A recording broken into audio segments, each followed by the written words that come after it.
Okay, this is a special bonus edition of The Quiet Place. Um,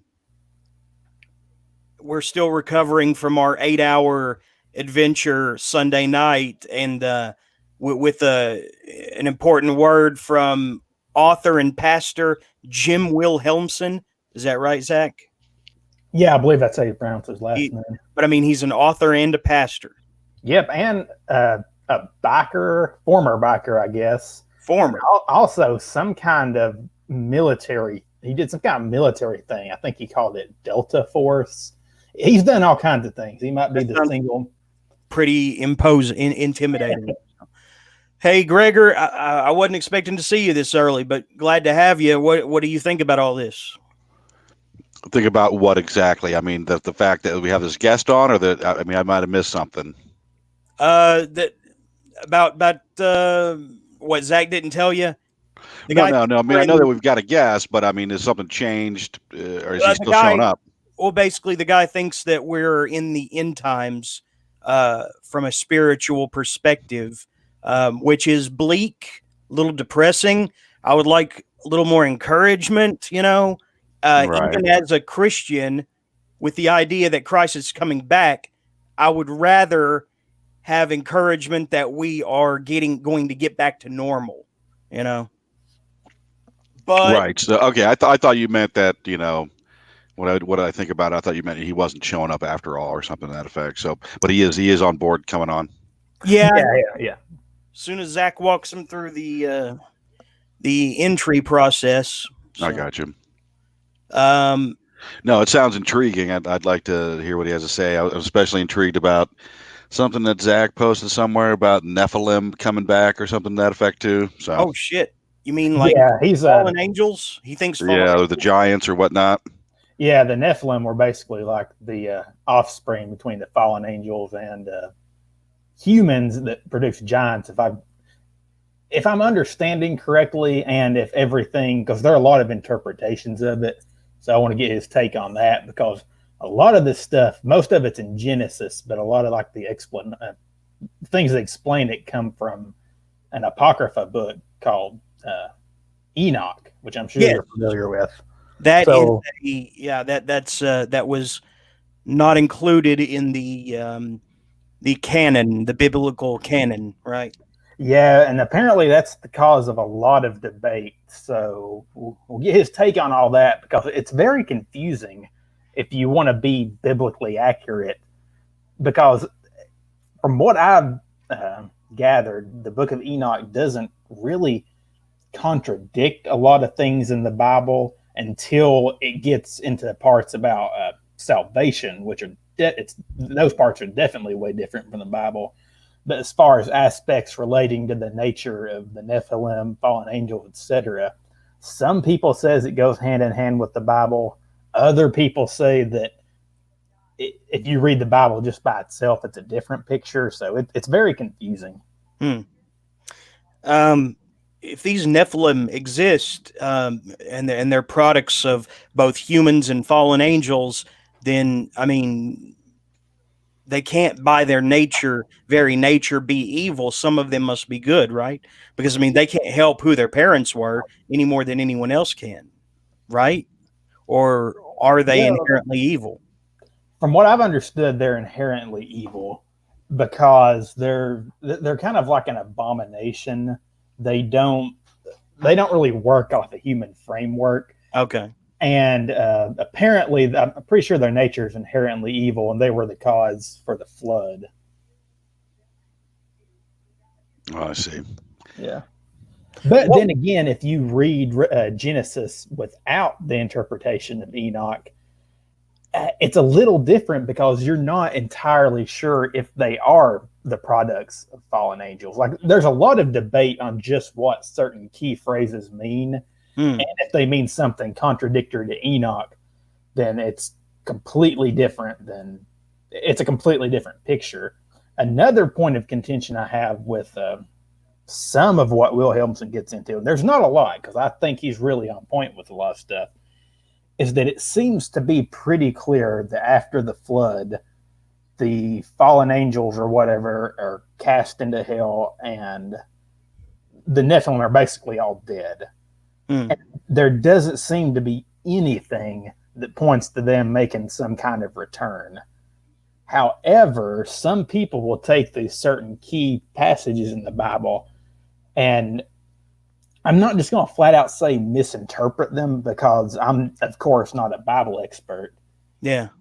But there are a lot of people who are Bible experts who debate about this and say those phrases don't are basically saying the exact opposite and not even pointing to the Nephilim. I think the main thing is to where Jesus, I'm pretty sure to Jesus says that like it was in the times of Noah, so it will be again. But he's referring to different things, as in like the sudden onset of the flood.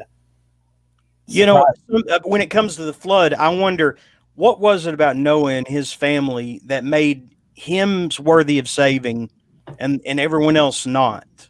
Well, you see, some people will say if you take the non-Enoch approach, they will say that it's because he was simply a godly man and the rest of the world had kind of just, its nature was wicked and there needed to be a reset. Other people say it's an actual genetic thing related to the Nephilim. But again, there's a lot of debate in that.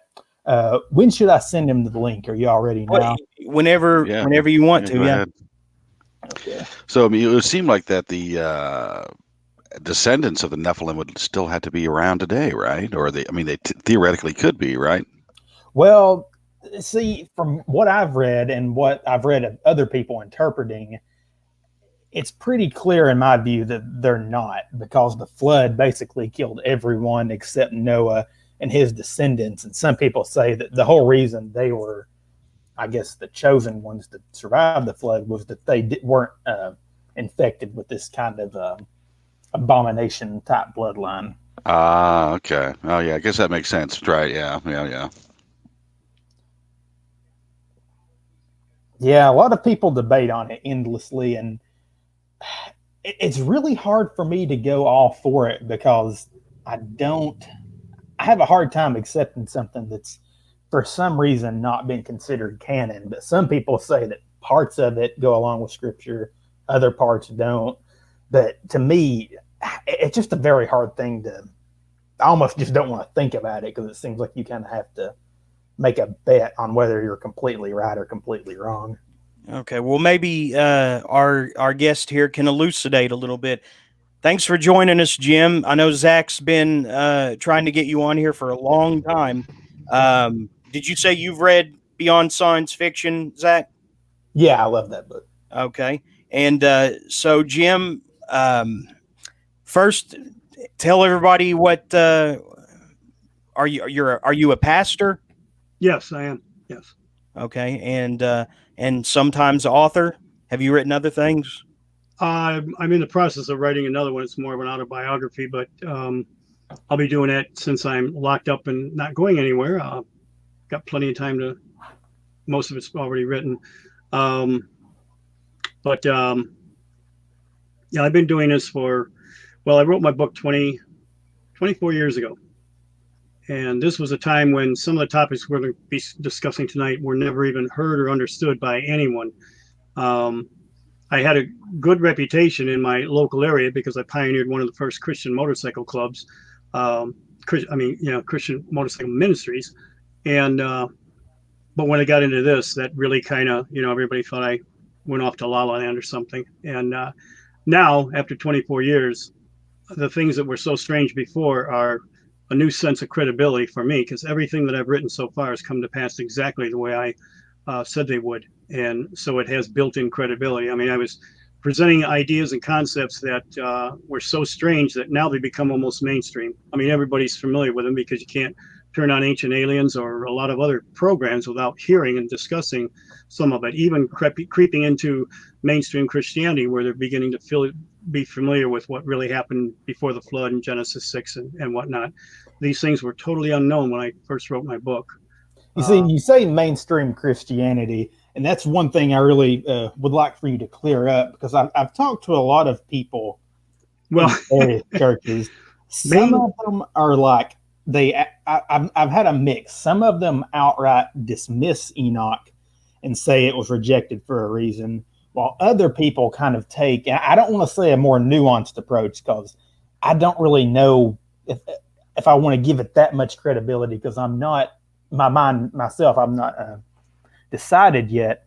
But a lot of people will say that there are certain things in Enoch that are basically just like explanatory notes for the Bible and can be like considered.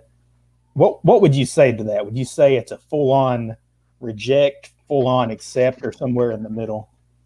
It depends on what part you're in. In order to really answer that, I have to back up, and we have to go when I say mainline Christianity. No, let me tell you, when I first wrote my book, there was probably a handful of people on the whole planet that understood from a biblical perspective any of this stuff. Mm-hmm. Now, we're talking 24 years. Now there's hundreds, thousands of people that get it, that understand it. And it was because of our initial 12 people that back in that time had an understanding. That's grown exponentially. So now there's a clique group that has this understanding, but it's gone into the thousands now. So that group is totally familiar with all this stuff. That group is shunned by all the rest of Christianity with all kinds of misconceptions. Misconceptions, even from within the two churches one that I work with and one that I actually belonged, the pastor there actually was on a scholar level, I would say, where he could check up on my Hebrew, my Greek, and other things. And he did, after he read the book, he spent the time and he checked everything out. So he said, some of this stuff is weird, but I can see where, you're being honorable and consistent with what the scriptures say. So he let me preach and teach in a mainline church, about 300 people congregation, only a few times. And then the elders said, all right, stop it. We've heard enough. We don't want any more of this. So they did, put a stop to it. But So what I'm saying is that within Christianity, and that's going to change very, very soon this year, they're all over the place. I've been a part of a prayer, healing, deliverance team. People that were on my team had plenty of opportunities to come down and share. And I said, don't worry about the UFO alien part. I got that. You've got a testimony. You've got an experience and understanding. Just share that part. Most of them were too freaked out to be associated with the UFO alien stuff, and nobody ever showed up and was interested in anything. So it's a sad commentary, but it just shows that within mainstream Christianity, it's feared, it's rejected, it's misunderstood. I think a lot of it has come to the point where there's a lot of man-made traditional concepts and ideas that people are clinging to, and to come to grips with the whole idea of UFOs and aliens and end-time prophecy. Are you kidding me? They have all that I'm on board with. I've for a long time I've had the opinion that, and basically it's because I've read like all the typical ones like Kill and Belay and all them, right, and Marzulli, who put out good evidence that UFOs and pretty much everything alien related it's just a kind of demonic guise to bring about this kind of new age religion. Right. Well, Ancient Aliens program is actually turned into a religion. It is a religion. It's something that, they say ancient alien theorists, but it's a religion. It's turned into a belief system based on faith, but based on faith on, their evidence. We're all looking at the same thing. We just see it from a different, it's like two sides of a coin. We just see it from a different way. The way I'm able to move into both communities, and I've been involved in both. I was a research investigator for Mutual UFO Network, MUFON, at one time. But living in Roswell, New Mexico for 4 years, I got to know pretty much everybody that's who's who, except for Geo, whatever his name, bad-haired dude guy that is on Ancient Aliens. He's kind of a later comer. But for the initial essential people that started getting a grasp on it, I'd say around 2003, 2004, that's where I lived in Roswell for 4 years. So I got to meet enough people, made connections. I was able to move in both camps because what I do is I first off respect them for where they're coming and what they believe. and I actually take the time to listen to hear them, and I try to find the common grounds that we both have, and I try to provide where some of the gaps in their understanding, I believe that the Bible does have all the answers, and so I'm able to give them an answer that doesn't, like a sledgehammer, hit them in the head or anything. It's an answer that complements what they're saying, only gives it from a different perspective. Now, the way I deal with people is I don't try to force it on anyone. I try to be very careful in my words so that I don't require you at the end of my little spiel to buy my special tinfoil hats or buy this special survival, equipment or whatever. I don't ask for anything. I don't require anything. I won't debate anything. I won't defend it, but I'll present it to anyone willing to listen. And I let it go at that. That way, there's no blood on my hands for anything like, a lot of people try to claim. But if I've been able to talk to somebody and have a good dialogue, that's good enough for me. I don't care if people think I'm the craziest nut in the world. I've had to go decades with dealing with that. It doesn't bother me. If I at least can say the words and present them, I figure that if it's real and you need it someday, you remember this crazy little old man that gave you some pretty weird ideas, and it's like a bad song stuck in your head. It's not going to go away. When you need it, it'll be there and you'll remember. And I did my job. That's all I need to do. So it's very relaxed and very easy, and I'm able to, get along, and I'd like to think get along pretty much with everybody. Now there's some, they go around bashing each other, false prophet. And I've had that. I've had postings where I'm this, I'm that, I'm working with the Antichrist, I am, just all kinds of crazy stuff. I don't pay attention to it. I let it go. Somebody wants, go see what this guy said about you on this site. No, why feed the flesh? I don't care. Doesn't matter. You have been attacked quite a bit. You're one of the few people I know who's actually been kicked off BitChute, which is, I never thought that could even happen. I didn't know that. Oh, Google, man, I'm telling you, Google has it. They own a D-Wave computer. That's what CERN has, is a D-Wave computer. You got to keep that thing in a minus 30 degrees room, because it literally is computing so fast that it's, I guess what you say, it goes faster than the speed of light. So it's transdimensional. Now, Google's got one of them things. What do you think Google is doing? They own YouTube. Man, I mean, there's certain things on a search engine they won't even allow me to see. They purposely sidetrack everything. They follow me wherever I'm at. They're the ones that shut down BitChute for me. Anything that's connected. So, I mean, yeah, how do you get kicked off BitChute is what I'm wondering, because, I mean, they allow all kinds of degeneracy on there. And I mean, even YouTube, allows quite a bit of degeneracy. But I mean, BitChute, I mean, it's just like the absolute bottom of the barrel. So, and for you to be on like a more self-righteous mission, to be flagged off of there, that's really saying something. Well, what they did is they said I failed to comply to their rules when I had set everything up.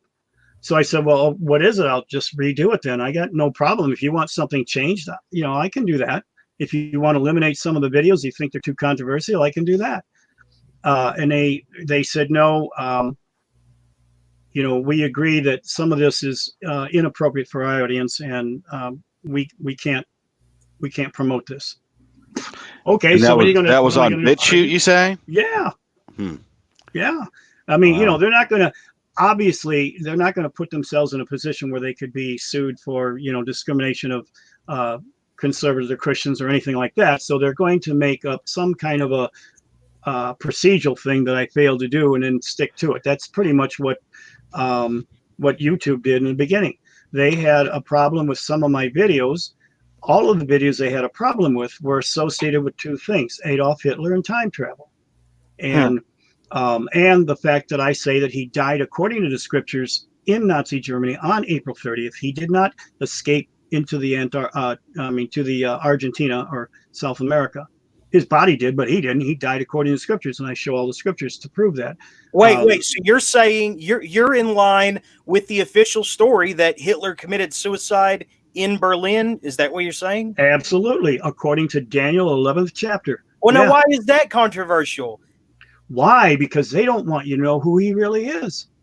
They want you to think that he escaped and lived to a ripe old age down there, and that's all it is. He was the antithesis of Christ.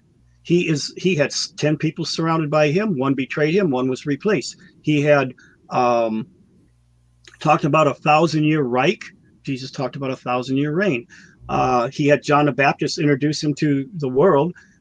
Hitler had Dietrich Eckhart, who did the same thing. It was equivalency to, I call him the John the Baptist. Dietrich Eckhart did the same thing for Adolf Hitler. His whole life paralleled exactly everything from Jesus. But like a mirror image version of it. Like a mirror, yes, exactly. Right. Mirroring, which if you're familiar with the cult, the mirroring is always what they do. So everything that has happened to Hitler, he's done the same but opposite of what Christ did. Now, Christ is described as being the firstborn of the dead, and the firstborn of many brethren. So he was like a prototype. Okay, now I've died and resurrected. Now I've become the bridge for all of you to follow me in the same process. You can't do this yourself, but now I have made a bridge. So all you got to do is take and accept what I did and cross this bridge and get back to where you actually really belong. Because where you're at now is not where you belong. So Hitler did the same thing. He was a beast that was, is not, and yet is in Revelation 17 chapter. Now, some people have said, "Oh, that's the 7 hills and 7 mountains around the Vatican," and the guy that wrote that book and it became iconically famous was actually not a Bible scholar, and his scholarship was very poor. And it's been proven, that couldn't possibly be. Well, I can do it just very easily. I am a Bible scholar, and I going back to the original language where it says that, and he is a first person singular noun. It can't be an organization. It can't be anything other than an individual human being who is alive, then he's dead, then he comes back out of the pit to be the leader of the final 8th empire. He was a leader of 1 of 7, and he came back to lead the final empire. So this is an individual person who does that, and he's imitating what Christ did. So the idea is that if Christ was the firstborn of his kind, Hitler is the Antichrist who's going to be the firstborn of his kind. In other words, he's going to die, he's going to resurrect, and then he's going to be the prototype for everything to follow. This prototype is the use of forbidden knowledge that we would call science and technology, real physics, and that's where we get into cloning, transhumanism, singularity. All this stuff is real stuff. It was information given to through the fallen angels to the Third Reich. And my gosh, even like in my little museum, I even show how the Third Reich was prophesied in the scriptures. They were. And when people see that, it's so simple. It's word pictures. Now in my book, I go through all the, who are the Danites, who are the Hittites, and who are the Philistines, modern day. I go into all the migratory path. I didn't even have to do that. I didn't know that at first, but the Lord made it so simple. He just used word pictures.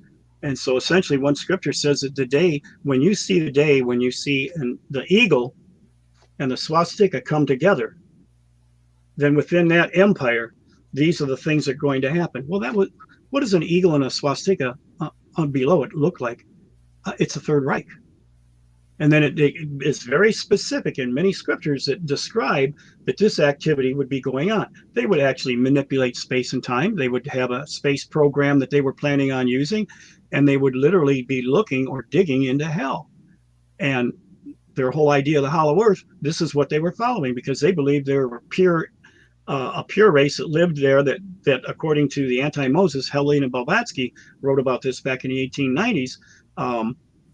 Matter of fact, her book was kind of like the Bible for both New Agers and for the Third Reich Nazis. And there's a connection there. One is an Old Testament version based on a bloodline and a national identity, the Third Reich. And the new one is like a New Testament version based on whosoever will, if you believe that you are going to become your own God through, various practices and things like that. So right. We're seeing everything played out in the same but opposite. So did you? I think I heard you say that you say that Hitler's body died, right? But it sounded as if maybe you were hinting that maybe his consciousness lived on or something. Yeah. See, here's the thing now. I truly believe that it's more important. I've never made an emphasis until now when they're trying to say, oh no, Hitler died. And no, I mean, Hitler survived. The thing is, they're trying to cover up the reality that he had a death and resurrection, and that he was the firstborn of his kind, which is using technology that we're very familiar with now. It's not nothing strange, to do that. Now we understand wormholes and quantum physics and other things that actually bring flesh to the bones on these prophecies. And oh my gosh, we as a public or as a society didn't have this information. Some have had it for a long time. They just kept it hidden. Now they're revealing more and more because they're getting ready for us to be introduced into this coming cosmic Christ. And so it's all specifically leading somewhere. But it's funny, like on YouTube, when I got kicked off, they said that people had told me, was, Jim, it's probably robot algorithms. They're kicking you off because everywhere where Hitler's mentioned, they're assuming that, this is something wicked and maybe you're promoting it. And they said, go through the rebuttal process and see, maybe they'll check it out. Right. And Request a manual review. Right. Right. Yeah. Right. Thank you. And so I did that, and they came back and they said, well, your material is not is too intense for people under 16. We don't want children being exposed to this, so therefore we agree with the local community that your stuff is inappropriate for a younger audience. Well, how am I going to argue that one? I mean, you don't. You just, okay, it is what it is. I'm gone forever. So are your videos available anywhere online now then? I'm finding out that many of them have copied and repasted them. And they're still around. So I'm asking now, I've been recently calling and asking, let me know where, so I can accumulate a list of all of the people that do have them, and so that other people can listen to them. Now I'm in the process of getting my website redone so that I can have at least 2 or 3 pages where I'll have them all posted. They won't be in their separate frames, so they'll be in a loop. But still, I don't care if I can get the most recent ones up there. That's kind of what's important. And right. But see, my web page was made in 1999 on front page Microsoft. I mean, right. So most people do not use a PC anymore. They're using cell phones. Device, yeah. Well, that thing was made 15 years before there was ever a cell phone. So if anybody trying to get on my site with a cell phone has probably beat my picture or my page and yelled, and this is crazy, because you can't blow anything up. You can't. Right. It's abuser friendly with cell phones. So right. I'm having that redone right now, even as we speak. I'm hoping by next week I'll have something ready to go. But until then, Facebook is the only way that I can address the public, or shows like this. And gosh, now I've been getting like 2 or 3 a week, so that's working out pretty good. So so let me ask you this, because I don't know that we covered this quite yet, right? Or got to the meat of it. So you're saying that there was a resurrection of Hitler, but it was more like a technological, not like a divine resurrection, right? More of a technologically spawned one. Well, what was the nature of that? Well, the idea is that there is a spirit of Antichrist. I believe this spirit may go all the way back to the Garden of Eden, but it certainly goes back to Nimrod. And where it's provable by Scripture is that says that Judas, when he betrayed Jesus, was actually, he loved Jesus. He was forcing Jesus's hand because somehow he thought he had to help God out, or I'll push him into this area, and so he'll have to be saved because otherwise he'll die, and we can't have him die. So he's gonna, he'll have to force his angels to come and deliver him. So that'll all work out. That was his plan in his own stupid little noodle. Now, It says that before he went and did this, Jesus looked at him and says, go and do what you have to do. So he went, and then it says that Satan entered into him. Then all of a sudden, he's called the man of sin, the son of perdition. These are 2 clear definitions for the Antichrist. So during that time when he did his thing, he actually had the spirit of Antichrist inside of him. Now, when it left, he was so full of remorse at what had happened, he went and hung himself.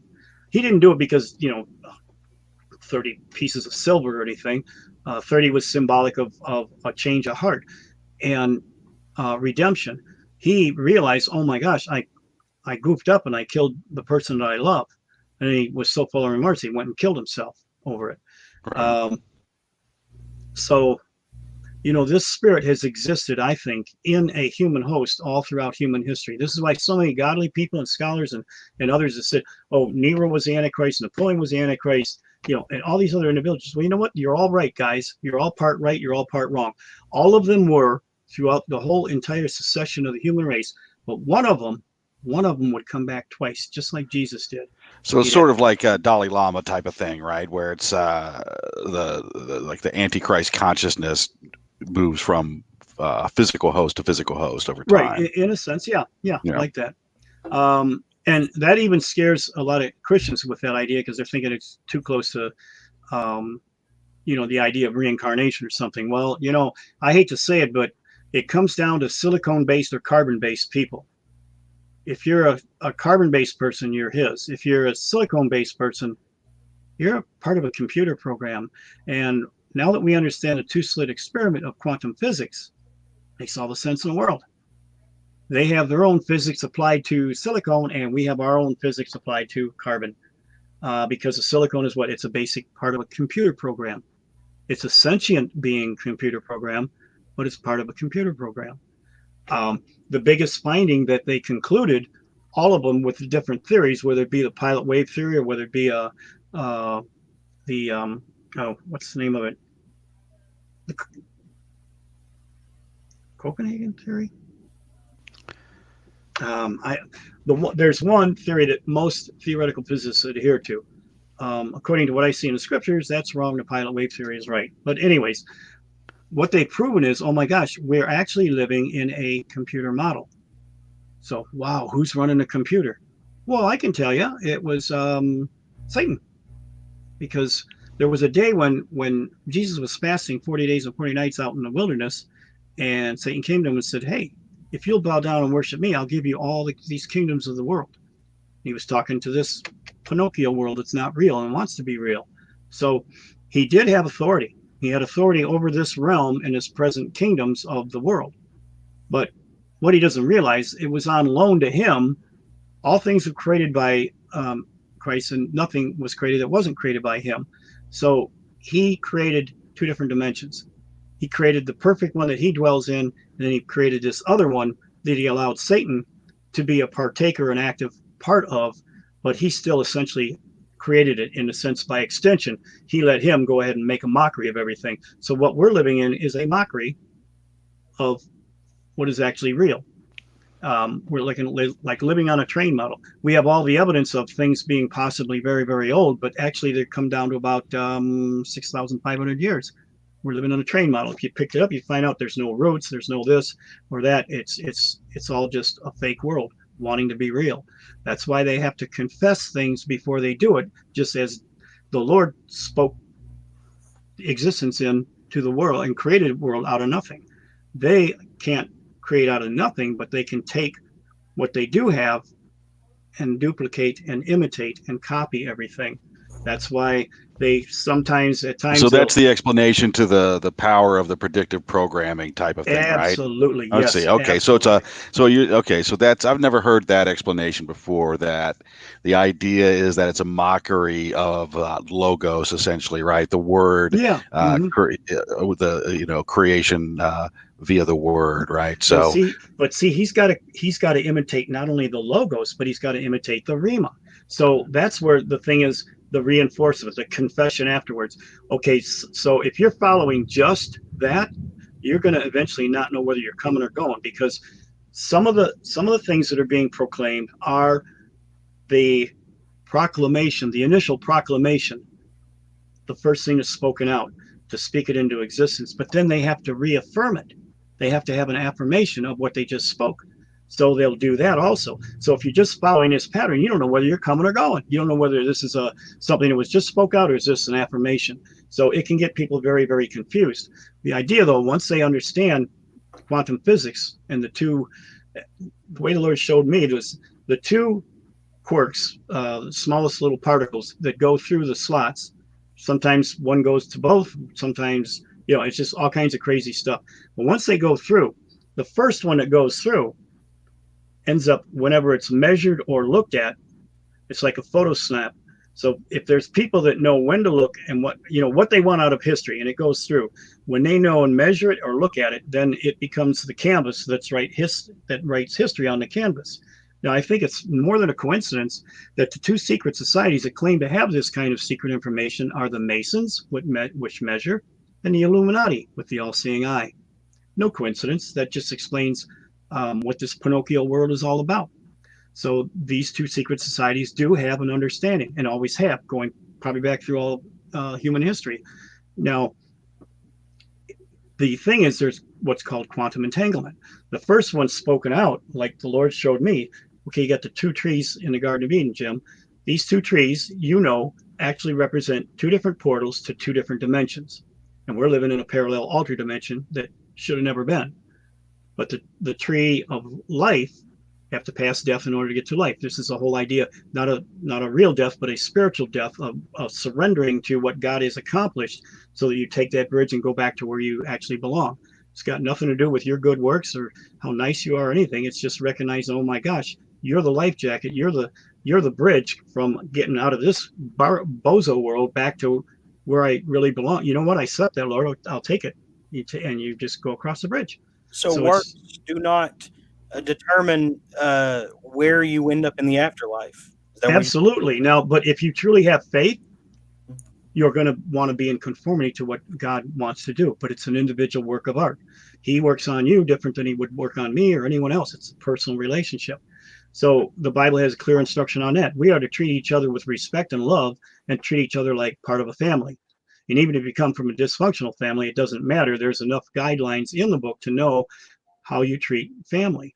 And yet go into any chat room where Christians are discussing, doctrine or, ideas, even friendly ideas, it always breaks out in a fight. Everybody's arguing and fighting over different, variations of methods. Do you baptize in the name of the Father, Son, and the Holy Ghost, or Jesus' name?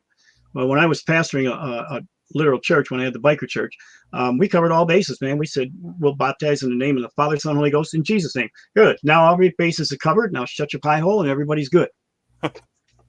So, I mean, we spend too much time arguing and fighting over stupid, ridiculous things. That's why there's coming a reset. I believe that's coming this year. And in this reset, the COVID-19 virus is part of that reset. This is a wake-up call. And it was originally designed, right from the pits of hell. It was designed to destroy and kill human beings. There's an Agenda 21, from the Georgia Guidestones, to eliminate and keep the earth at about 500 million. So that means 6.5 billion people got to die. Well, how do you do it? Well, you do it anyway, and that you can. And before they would not be so bold, but now it's like, they're so confident they think that they're winning that, they're just boasting and bragging about it. But there are people in our midst, it's warned in the Bible, that aren't even human. They look human. There's hybrids.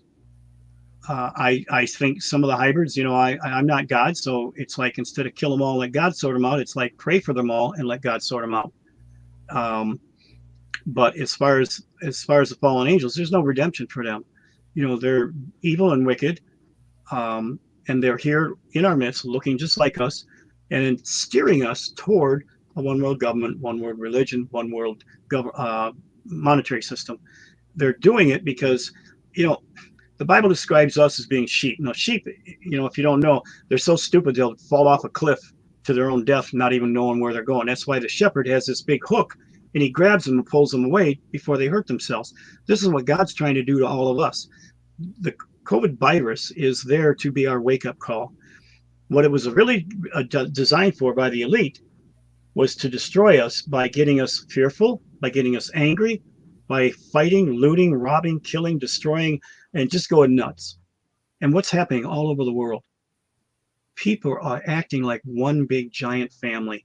They're realizing, what? This is an invisible enemy. We've got to fight it. We've got to come all together, set everything else aside, and fight it as a race against this invisible enemy. Man, people are doing it all across the nation. This is our test. If truly this country is going to be great again, we're passing our test with flying colors. We're acting like family. We're actually caring for one another. I'm an old guy, man. I'm like 2 months away from being 69. I don't know how that happened because I look in the mirror, then it reminds me, but otherwise I'm 33, 34 years old, or at least I think in my mind. But what's going on is people are caring about each other. I go to, when we were still able to move around and everything, I go to a store, and because I'm, as old as I am, everybody's like Chip and Dale, the chipmunks. I don't know, you guys probably aren't old enough to remember that. Yeah, I'm aware of those cats. Okay, yeah. Well, they're out nicing each other, and they're doing that with me. Oh, no, sir, go ahead. You go ahead first. And maybe in the back of their mind, those poor guy's going to die. He's not going to make it. So let's make, life comfortable and easy for him while he's still here. But it really blessed my heart, and I see nothing but kindness towards everybody. I just see it I thought it was maybe just in Detroit, but it's all over the whole country. We're just all coming together. We're seeing new insights on how to do things that we never thought of before. I mean, like possibly people that are busy and can't get to a college now can realize, oh my gosh, if I can do it. And I think that's something that maybe will stay, after this, where people can go ahead and get their degrees. Single moms can still, I don't know, maybe lock up the kids in another room, but at least she doesn't have to pay for a babysitter and do all these other things. Logistically, she can just stay right there and get her degree in a couple of years, and otherwise might have been a lot harder to do. So I think we're learning a lot on how to work together better. So there's going to be a good positive result from all of this once we get over this battle. I guess, it all depends on where your heart's at. Because there's other people that are really showing themselves to be very evil and very wicked. Chris Wallace, the poster child for, the main investigative reporter for Fox News, which is supposed to be more of a conservative news. Mm-hmm. That guy's acting like a snake from hell, man. He's trying to bait everybody into Trump bashing. Our governor from Michigan, I love that woman. If she wasn't attached to an agenda for, mass murdering babies with abortion, because I'm definitely against that, I'd vote for her. Not running against Trump, but I'd vote for her again, for governor. Her Right. character has really come out. She is an honorable woman that really wants to do her job and serve everybody in the state of Michigan. She actually went to a Republican friend of hers and she said, I don't understand you Republicans. I have to address myself with President Trump, and I don't know how to do it because I don't understand you people. Can you help me understand so that I can be sensitive to the way I present myself, so that we can keep an open door, so that we can have access to federal assistance as well as our local assistance. I want to keep that open door, so I'm going to be able to provide for the people of Michigan. And I thought how wonderful that is. But then she's been put to the test. She was on Chris's program on channel 2 in CBS, and I guess he kind of thought after he was bashing the Attorney General of Health and Services that he kind of bashed him, but of course he wasn't buying into it and he was sticking to his guns. But he thought, okay, now I got a Democrat here. She's going to be more than willing to go ahead and let me, duke it out and make Trump look bad. And she wouldn't. She said, look, right now we don't try to bring in politics. Politics has no business being here. We have an enemy. We have to all come together and fight together. And she stuck to her guns. Some of the other channels were even more vicious, and she got firm back. And she said, no, you're not going to bait me into this. Now stop it. Stop talking about politics. Politics has nothing to do with this right now. We need to get this solved.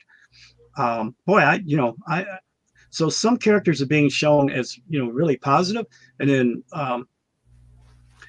Chris, man, he's shown himself to be the snake that he really is, because he's just so anti-Trump. He just can't stop using every opportunity to bash him. And yet here, this guy was kind of like the icon for a conservative news service. There's so much fake garbage out there, man. You can't just believe anything and everything that you hear. When you talk about that's for certain true. Yeah. When you talk about characters being revealed and everything, talking about character, I feel like this social distancing, and don't get me wrong, I'm pretty, reclusive myself, but I haven't let that affect my compassion. And I feel like a lot of these guidelines of social distancing and whatnot are really kind of anti-human. So if we're supposed to avoid people for fear of getting sick, then how do we comfort those who actually are sick? Are we supposed to Well, avoid them like the plague? That's no, wrong to me. Yeah. no, here's the thing. People have asked me that, shouldn't you be out there if you have all this space? Shouldn't I be out there, laying hands on people and healing them? Well, first off, I can't even get to a hospital to actually talk to anyone. I can't. Not now, not under total lockdown. If I can't prove that I'm essential, purpose of being out, I get $1,000 fine. They're starting to enforce that now, and I don't blame them for enforcing it. There's other ways to improvise, and it's even biblical. I refer to it as the Roman Centurion thing. The Roman Centurion knew that Jesus was forbidden to even enter into the home of a Roman particular, but any Gentile. This was religious BS, really. So at the time, Jesus was talking about a situation of forgiveness, and he stopped talking because the Roman centurion said, "Excuse me, master, I have a servant. He's more like a son, and he's ill, and I'm afraid he's even dying. Can you pray for?" He says, "No, I'll come to your house." He says, "Oh, no, you don't have to do that. I'm a man of authority. I know what authority is. If you just simply speak it out, I know that it will happen. You don't have to come to my place." It blew Jesus away, and he says, "Never have I seen such faith than what this man has said," because it's true. So I'm defaulting to that. I don't have to go and physically lay hands on people. I can set up my Facebook page with a prayer list, with a praise report for good reports, and the prayer list can consist of as much detail pertinent to knowing how to pray. I've got a prayer team built up on my page. These prayer warriors for the last few years have prayed. We have seen cancer healed. We have seen people delivered. Just, I may do the initial work because this is part of my ministry and part of what I do. But without those people behind me praying, because we got to work as a team, it wouldn't happen. But it's already been happening for quite some years. Now I've just had to regroup and organize everything to make it very easy so people can go to my page. They can post a prayer request. I get to see who's there. I know these people are praying every day for wedding auditions. That's why I don't want comments or anything. I said, instant message me if you've got anything else. Let's not stray away from the main focus. Is that when you make a comment, that's the prayer for you. If you have anything else, IM me and we'll get back. Now, behind the scenes, I make an effort to either talk to the closest relative or the family or somebody so that I can use them by proxy to say, okay, 2 or more gathered together, we agree. Let's stand in for your relative. Now let's pray. And I'll pray and I'll come against the thing in the name of Jesus. And, I don't know how to tell you this. So far, everyone that I've ever prayed for has gotten healing or deliverance like that. It's pretty incredible, but yeah, this is what you do. Instead of staying home and doing nothing or thinking that, I got to go out. What I refer, and I've got an open connection for everybody when they come to my thing and ask me any questions. I said, here, watch this movie, watch this one, and watch this. Between these 3 people, you're going to get all the answers you need. You're going to understand what's happening, why it's happening, and how it's happening. In Amos 3rd chapter, it says that God is not going to allow anything to happen or not happen until he first speaks through his prophets. So, regardless of what you believe in God, if you want the inside information from a God that really does exist, no matter what you believe, you go to the people that are already talking about this stuff. Mark Taylor, you can download, if you don't have Amazon Prime, you can go there and just type in Mark Taylor Trump prophecies. Boom, it shows up. $2.99. You can rent the thing. It's worth it. It shows how God had a plan to use Trump as he did King Cyrus. King Cyrus was a pagan king that for some reason that had all of the Jews in captivity. And he suddenly woke up one day and realized, I got to send them back home. Okay, I'm going to send you guys back, but first we're going to build a wall around your place to protect it. Then we're going to send you back. Then I'm going to let you free. Then I'm going to help you get established so that you can be strong and go on as an independent people. So God was going to use Trump the same way. Specific other Kim Clement, he does a singing prophetic prophecy, which I'm Pentecostal, been Pentecostal most of my life, started out as a fundamentalist, but ended up Pentecostal. So I learned the hard way. You don't look at the form of the messenger, pay attention to the message, because sometimes they can come in pretty bizarre ways that you might think is kind of weird, but this is another thing of God's plan. He's testing our own character. See past the messenger, listen to the message. So in doing that, Kim Clement has this singing type ministry, but he was talking about Trump before Trump even announced running for office or even having an idea. But back in 1999, 95, some of his earlier prophecies. So he was speaking very specific about a lot of different things. Now, some people have bashed him and said, oh, no, Trump's a false prophet. And I said, well, really? Well, what criteria do you have to be able to make this discernment? Well, he said these things and it didn't come to pass. And I said, okay, well, I know that they didn't, but let me ask you this question. When was the last time that God used you in the prophetic ministry? Stone quiet. I said, well, do you speak in tongues? No answer. I said, the Bible is an affirmative, right? Well, the Bible says these are the signs that follow them that believe. They will lay hands on the sick and they will be healed. They will speak with new tongues. If and it goes on to say that that they will cast out demons, and it says, and if any deadly thing they drink, they'll be okay. And then it says another thing, which there's snake handlers that misidentified or misunderstood that, but the thing is, it says that if you pick up serpents, they won't do you any harm or anything. Well, picking up serpents in the Greek actually is talking about having the ability to discern who is a snake and who isn't a snake. That's discernment, and you got to have that, especially now dealing in this world, because there's so much craziness going on. And it's not a discernment from your own natural intellect. It's a supernatural ability to tap into understanding what that person needs or where he's hurting or she is hurting, so that you can give them something specific that will draw them closer to God, that will be a healing purpose in their mind. That's why sometimes healing doesn't happen instantly, but it's always connected to something that we're thinking wrong or believing wrong. So if we can address that before we address the actual disease, then when it happens, it can happen instantaneously.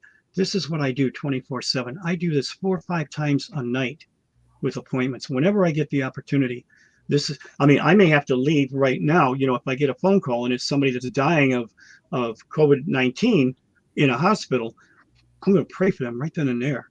I'm going to pray in tongues. I'm going to ask for direction and understanding. God's going to give me something very specific. I'll get a hold of the nurses there at the hospital or somebody that works there, and I'll say, patient such and such in room, do this, give this and this message, or just do this, please do this. And it won't make any sense to them, and I'll beg them. And usually I know Christians that are working there so that they don't think I'm totally wacko and will actually do it right away. And when they do, they come back and I go, oh my gosh, the guy's he's responding now. He doesn't need a respirator. And we pray them into health. I got a very dear friend of mine. He's in a hospital and he has this virus, and he hasn't instantly been healed, but as everybody's continually praying, every time there's an upgrade, it's getting better and it's getting better. This is a battle. This is a war. So everything doesn't happen at one time, but it happens by patience. That's like even today, before we leave, I hope I can give the audience enough connections or abilities to get connected to information that they can listen to.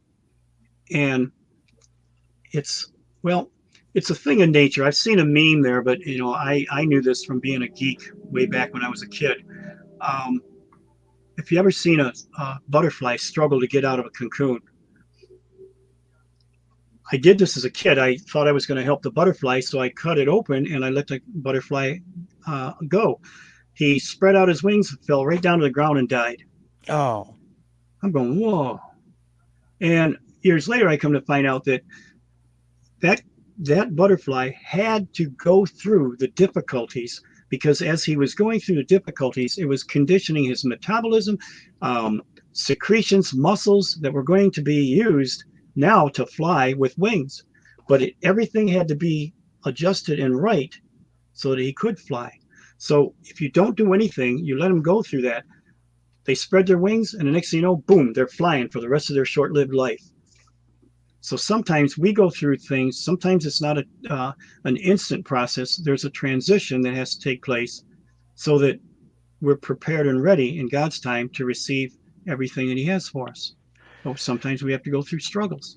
So yeah, I think that's definitely a good point. But I think that we got off track a little bit. I'm sorry. And I think what was important to me was that you seemed like you mentioned three different people that you wanted folks to be able to hear what they had to say, and I don't think you ever got to the third person. There was I can't remember the first person's name, but Mark Chris Taylor. Clement was a what was it? Chris Clement. Not Chris.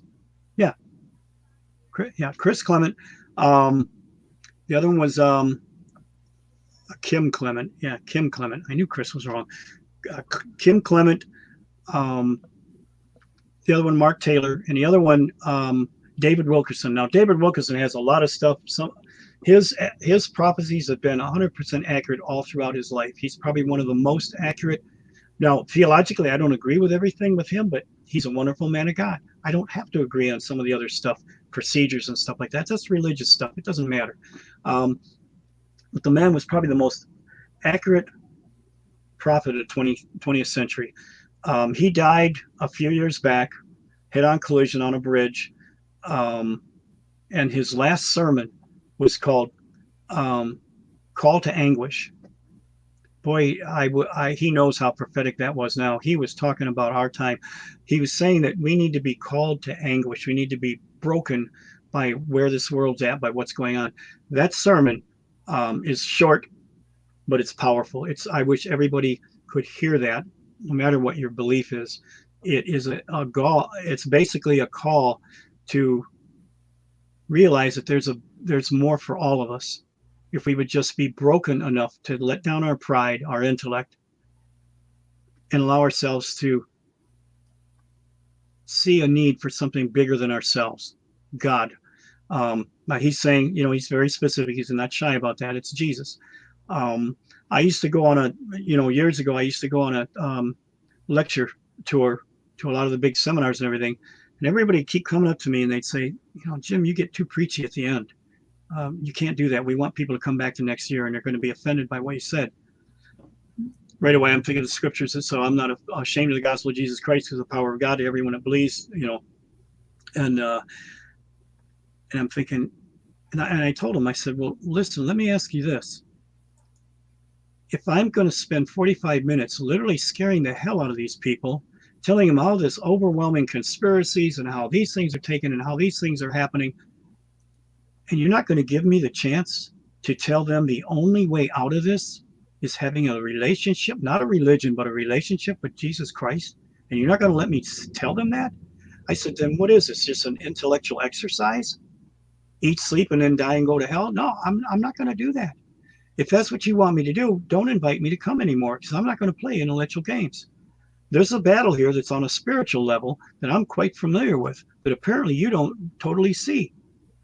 Don't invite me. Well, so they didn't. And I haven't gone in a long time, but it's been a mutual agreement. I'm not going to do that. If I can't tell people their only hope, like right now, right here, what we're doing, I see the scared faces of people that are out. I wear a mask. I put on gloves. I do all of that. Not for me. I got certain things to do, and I know that I'm going to do them. And nothing. I got a ceiling, and I got a mark from God that protects me. So I'm not concerned about me. It might make me sick as all heck. I mean, when we first had that, whatever came in back last Thanksgiving, I've had it twice. I don't even want to go through it again. So it's like I'm sparing myself just from getting sick. I don't want to have to go get sick. It's not going to kill me, but it might make me sick. So, but mainly I'm doing it for them. If I don't go out wearing a mask and gloves and they see me just out there like nothing, what am I telling that person? I'm reaffirming his casuality to this whole thing, and he's going, oh, see, there's other guys, doing the same thing. It's no big deal. But if I'm wearing a mask and gloves, there's a reality in his face. He's realizing, well, more and more people are doing this. If they're taking it serious, maybe I better do the same. So it's for them, especially if they don't have the hope that I have in knowing how this is all going to turn out and what's happening. I do it for them. It's what we should all be. Well, again, if you tap into those three sources, you'll realize, oh, if Trump says stay in, let's stay in. Basically, the short gist of this is that God has provided us with all the information to have a peace that passes all understanding. If you don't have a peace that passes all understanding, because you haven't gone to these three guys and heard what they had to say. If you go and hear what they have to say, you're going to have that peace, because you're going to know that God is guiding and leading Trump. Trump, therefore, whatever he does, directly say, do it. If he says stay inside, stay inside. What part of inside? Now, some people, one gal, she says, well, I'm on 10 acres. I mean, well, good. Then you're staying inside. You got 10 acres to roam around in. That's your inside. Lucky you. But the thing is, when you're in a city like this, now I'm in Detroit, and even in the modern suburbs, most houses, unless you're in an upscale neighborhood, most houses in even the older suburbs were refined or restricted to a 40-foot by 100-foot lot. And that's everywhere. In Detroit, that's definitely the minimal pattern. We're talking 40 feet. We're not talking acres. We're not talking anything but 40 feet by 100 feet. Now, in the older neighborhoods, it's even less than that. You could stick yourself out the window and shake hands with your next door neighbor out his window. They're that close. So we're packed in like sardines. So that has a whole different idea of staying inside. If he says stay inside, maybe you ought to better stay inside. What part stay inside don't you understand? There's so much there. Now, the thing is, draining the swamp. He's talking about doing this. He's got a plan that he's using. He's got to use some of these guys that are very dirty, because he can't just strip everything away. The whole infrastructure would fall apart in America. So he's got to take a little bit here, a little bit there. It has to be not so obvious. So it's like, when I was in the service, I was a first responder. I was in Delta Force and didn't know that until about 5 years ago. And I thought that was pretty cool when I found out that that's what I was in the rapid deployment service. But anyways, I was Delta Force. And when we're taught, when like a platoon size, or a company size group of people are attacking you, and you're, let's say, in a trench or something, you don't shoot the first two people in front, because everybody in the back sees what's going on, and they'll make an adjustment and adapt to your attack. So what you do is you shoot the back people first, because the guy in the front ain't going to turn around and see what's going on. So you shoot him quickly, and then you get the first guy who's all left by himself. That way nobody's clueless to know what's really happening or going on. So Trump has to kind of do the same thing. He's got to take obscure things here, there, until he gets to the main people. He can't tip anything off. He's fighting not only humans, but he's fighting entities that he would be powerless to fight unless he was being backed by the Lord.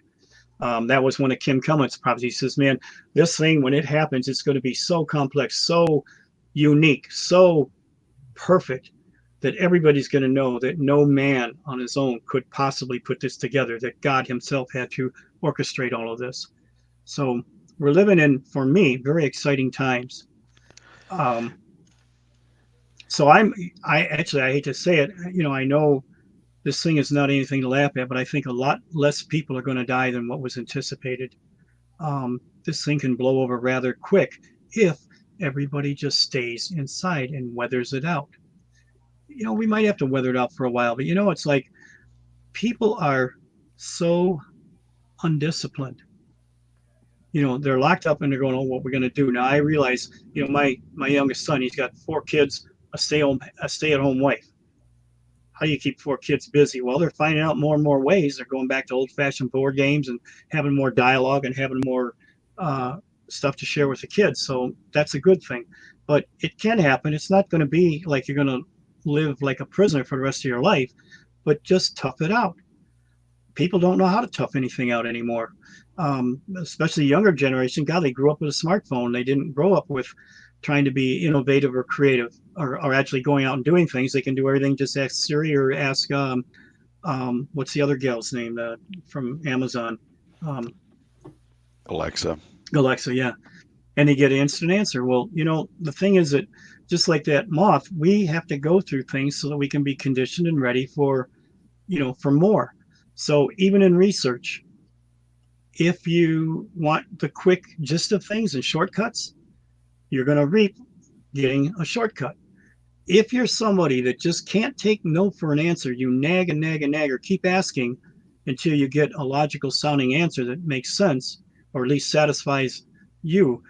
You're going to be thorough. You're going to be methodical. You're going to be patient. You're going to wait. You're going to dig deep. You're going to research. Man, research the researchers, especially on YouTube. When you write a book, you have a certain amount of bibliography material that you have to back up and support or you don't get published.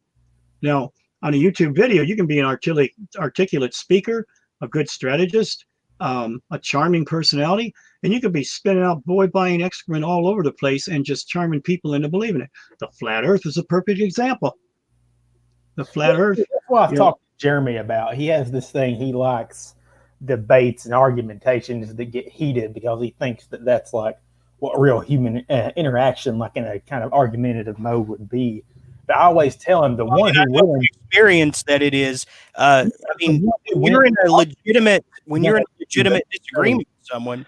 When you are in a legitimate disagreement with someone, you're not thinking about, whether they're strawmanning you or not. You want to defeat their position in a face-to-face disagreement, or you come to blows. I mean, that is how.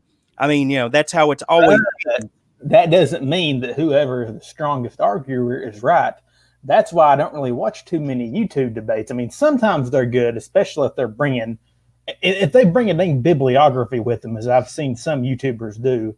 I'm more apt to go to their side. But some of them, they're just so skilled in debate. They're, what's the term, a sophist? Unfortunately, there are classes in Christian colleges that teach you how to debate. Now, debate was a Greco-Roman thing that, especially the Greeks, because they didn't know God, because they didn't have any kind of a source. The way they learned new ideas and concepts was that they would have a forum and they would debate, and that was carried over into the Christian thing. There's 3 things the Lord told me not to do. Don't push this on anyone. Don't debate it, and don't defend it. Talk to anybody that's willing to listen. Period. And I'm good with that. There's been times when I had to eat humble pie. One time on TV, I wanted to bash this guy back so bad. I mean, look, I'm a first responder Delta Force. I was a biker before I was a Christian. I want to lay knuckles on you before I lay hands on you.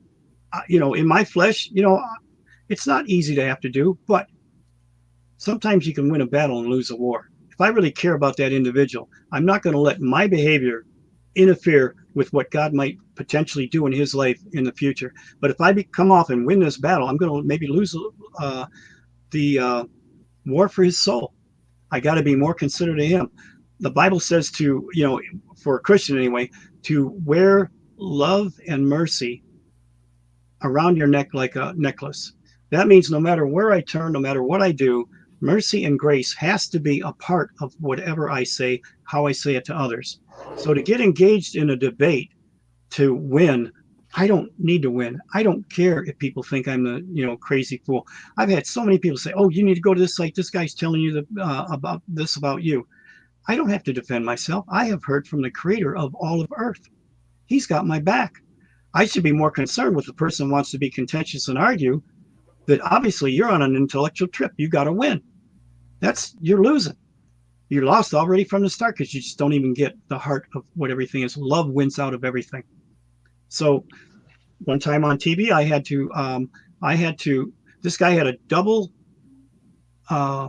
master's degree, one in history, one in, I think it was psychology.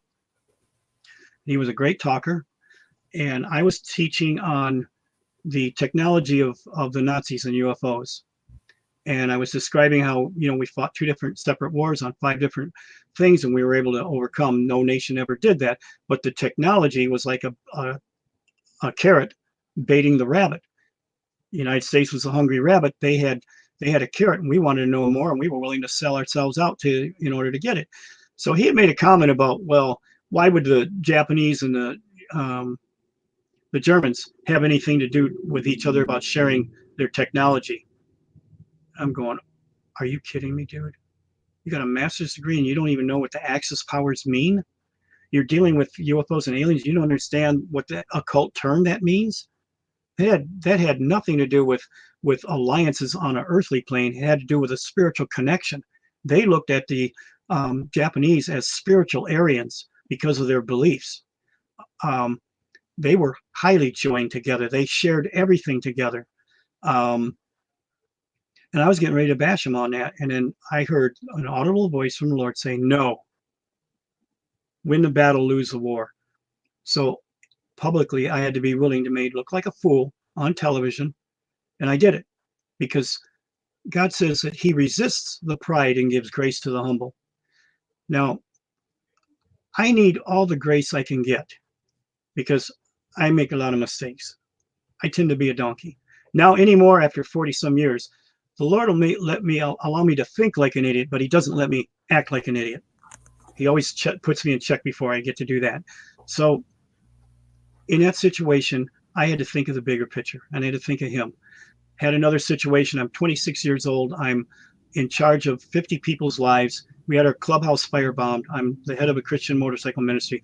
The bikers thought we were running a scam to kind of muscle in, use the Christian card to muscle in and get into some of their organized crime activities they were involved in.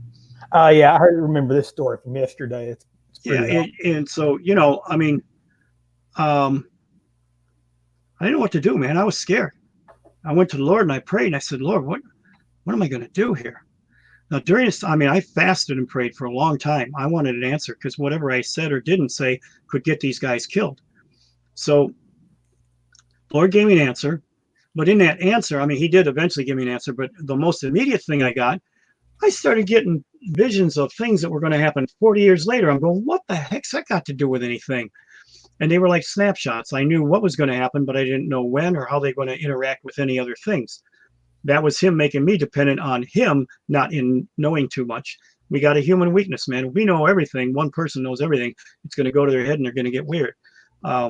So what the Lord did was he just showed me these things, keep it in my mind someday. But then later he showed me what you're going through here now, Jim, is you're learning to be a combat spiritual warrior. You're addressing real physical things, but you're addressing them on the invisible world on a spiritual level.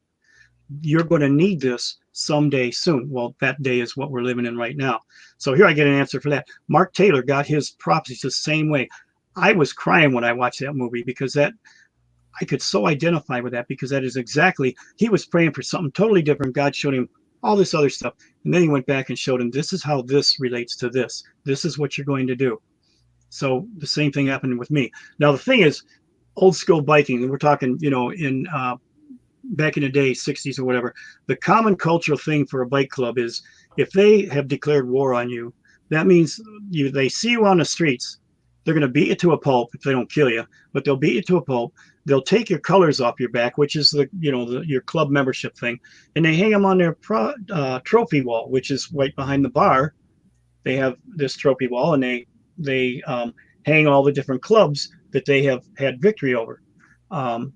They do a lot of other things too. They get panties and bras for all the women that they've had or whatever, willing or unwillingly. So, it gets really weird. As bikers got older, they took all that stuff off because now they become dads and grandpas and they don't want their kids to see that stuff. So biking has morphed quite a bit. So anyways, getting back to the trophy wall, the Lord had us change our identification. We had King's Kids, New Jerusalem. Everybody thought we were from New Jersey. No, New Jerusalem. So we got a chance to explain what New Jerusalem was. That was kind of cool. But the Lord told me, Jim, what is the main thing you're trying to get across? Well, that you're Lord and God, Lord. He says, that's your new banner. That's what I want you to put on your back. Get a cross as big as you can fit on the back of your jacket, and then put Jesus Christ, Lord and God. Nothing more, nothing less. So I'm thinking, well, I guess I'll run it by everybody. And I asked everybody to pray, fast and pray, whatever. We're not going to do anything until, as a group, we hear from God and gives us direction. Man, he told us where to be, what to wear, how to change it. Some were arguing. They said, well, we lose our identity then. Isn't that kind of running and hiding away? I said, no, you know what we'll do? We'll make a miniature thing of our club colors, put them on the front patch, and we'll use that to maintain our identity so everybody will know, but at least it doesn't be on the back. What I didn't realize afterwards is God was protecting us. Who in the heck is going to put Jesus Christ, Lord and God on their wall to be reminded and convicted every day that they look at it? They're not going to do that. They'll never pull our colors because they're never going to want to put it on the wall. So they left us alone. God was protecting us. Afterwards, I look at that and I go, wow, cool. That's pretty cool, Lord. I would have never thought of that one. Thanks. That was nice. And he does the same with us all the time. We just don't realize it. So I understand that you don't want to necessarily, proselytize. You're not a proselytizer or whatever, right? But, it does seem like, you should be making your message more available. Like I noticed that, it looks to me, and maybe I'm looking in the wrong spots, and maybe you can tell me something I don't know, but it looks to me like you only have your book in hardback, or not hardback, paperback on Amazon. I don't see like a Kindle version of the book. Oh, I got, now I don't know whether it's on Kindle. I think it is, but I know it's on PDF, so it must be Kindle. Whatever Amazon sells, that's just Kindle, right? So it is on Kindle. I get a whopping 40 cents. Well, I mean, I know you got this iUniverse. Right, that's through iUniverse, but they sell it through Barnes & Noble and through Amazon. Most people get it from Amazon. Yeah, I'm only seeing the paperback version. I mean, do you know whether or not there's a Kindle version, Zach? Well, I know there is, because when I get my royalty checks, they show, which ones were, Kindle or hard copies. Huh. Okay. Well, I have to look harder then. I wasn't able to find it on Kindle, so. Huh. Well, I know I get them though, but I mean, even I have a PDF copy, of my book. It's $5, which I think is more than fair. The book, all the proceeds of the book go right back into the ministry. I have such an oddball ministry that, I don't have major supporters. Matter of fact, most of the primary supporters I do have end up joining just a $5 a month automatic payroll deduction from PayPal, and that contribution, if I get enough, will mean more than enough money to.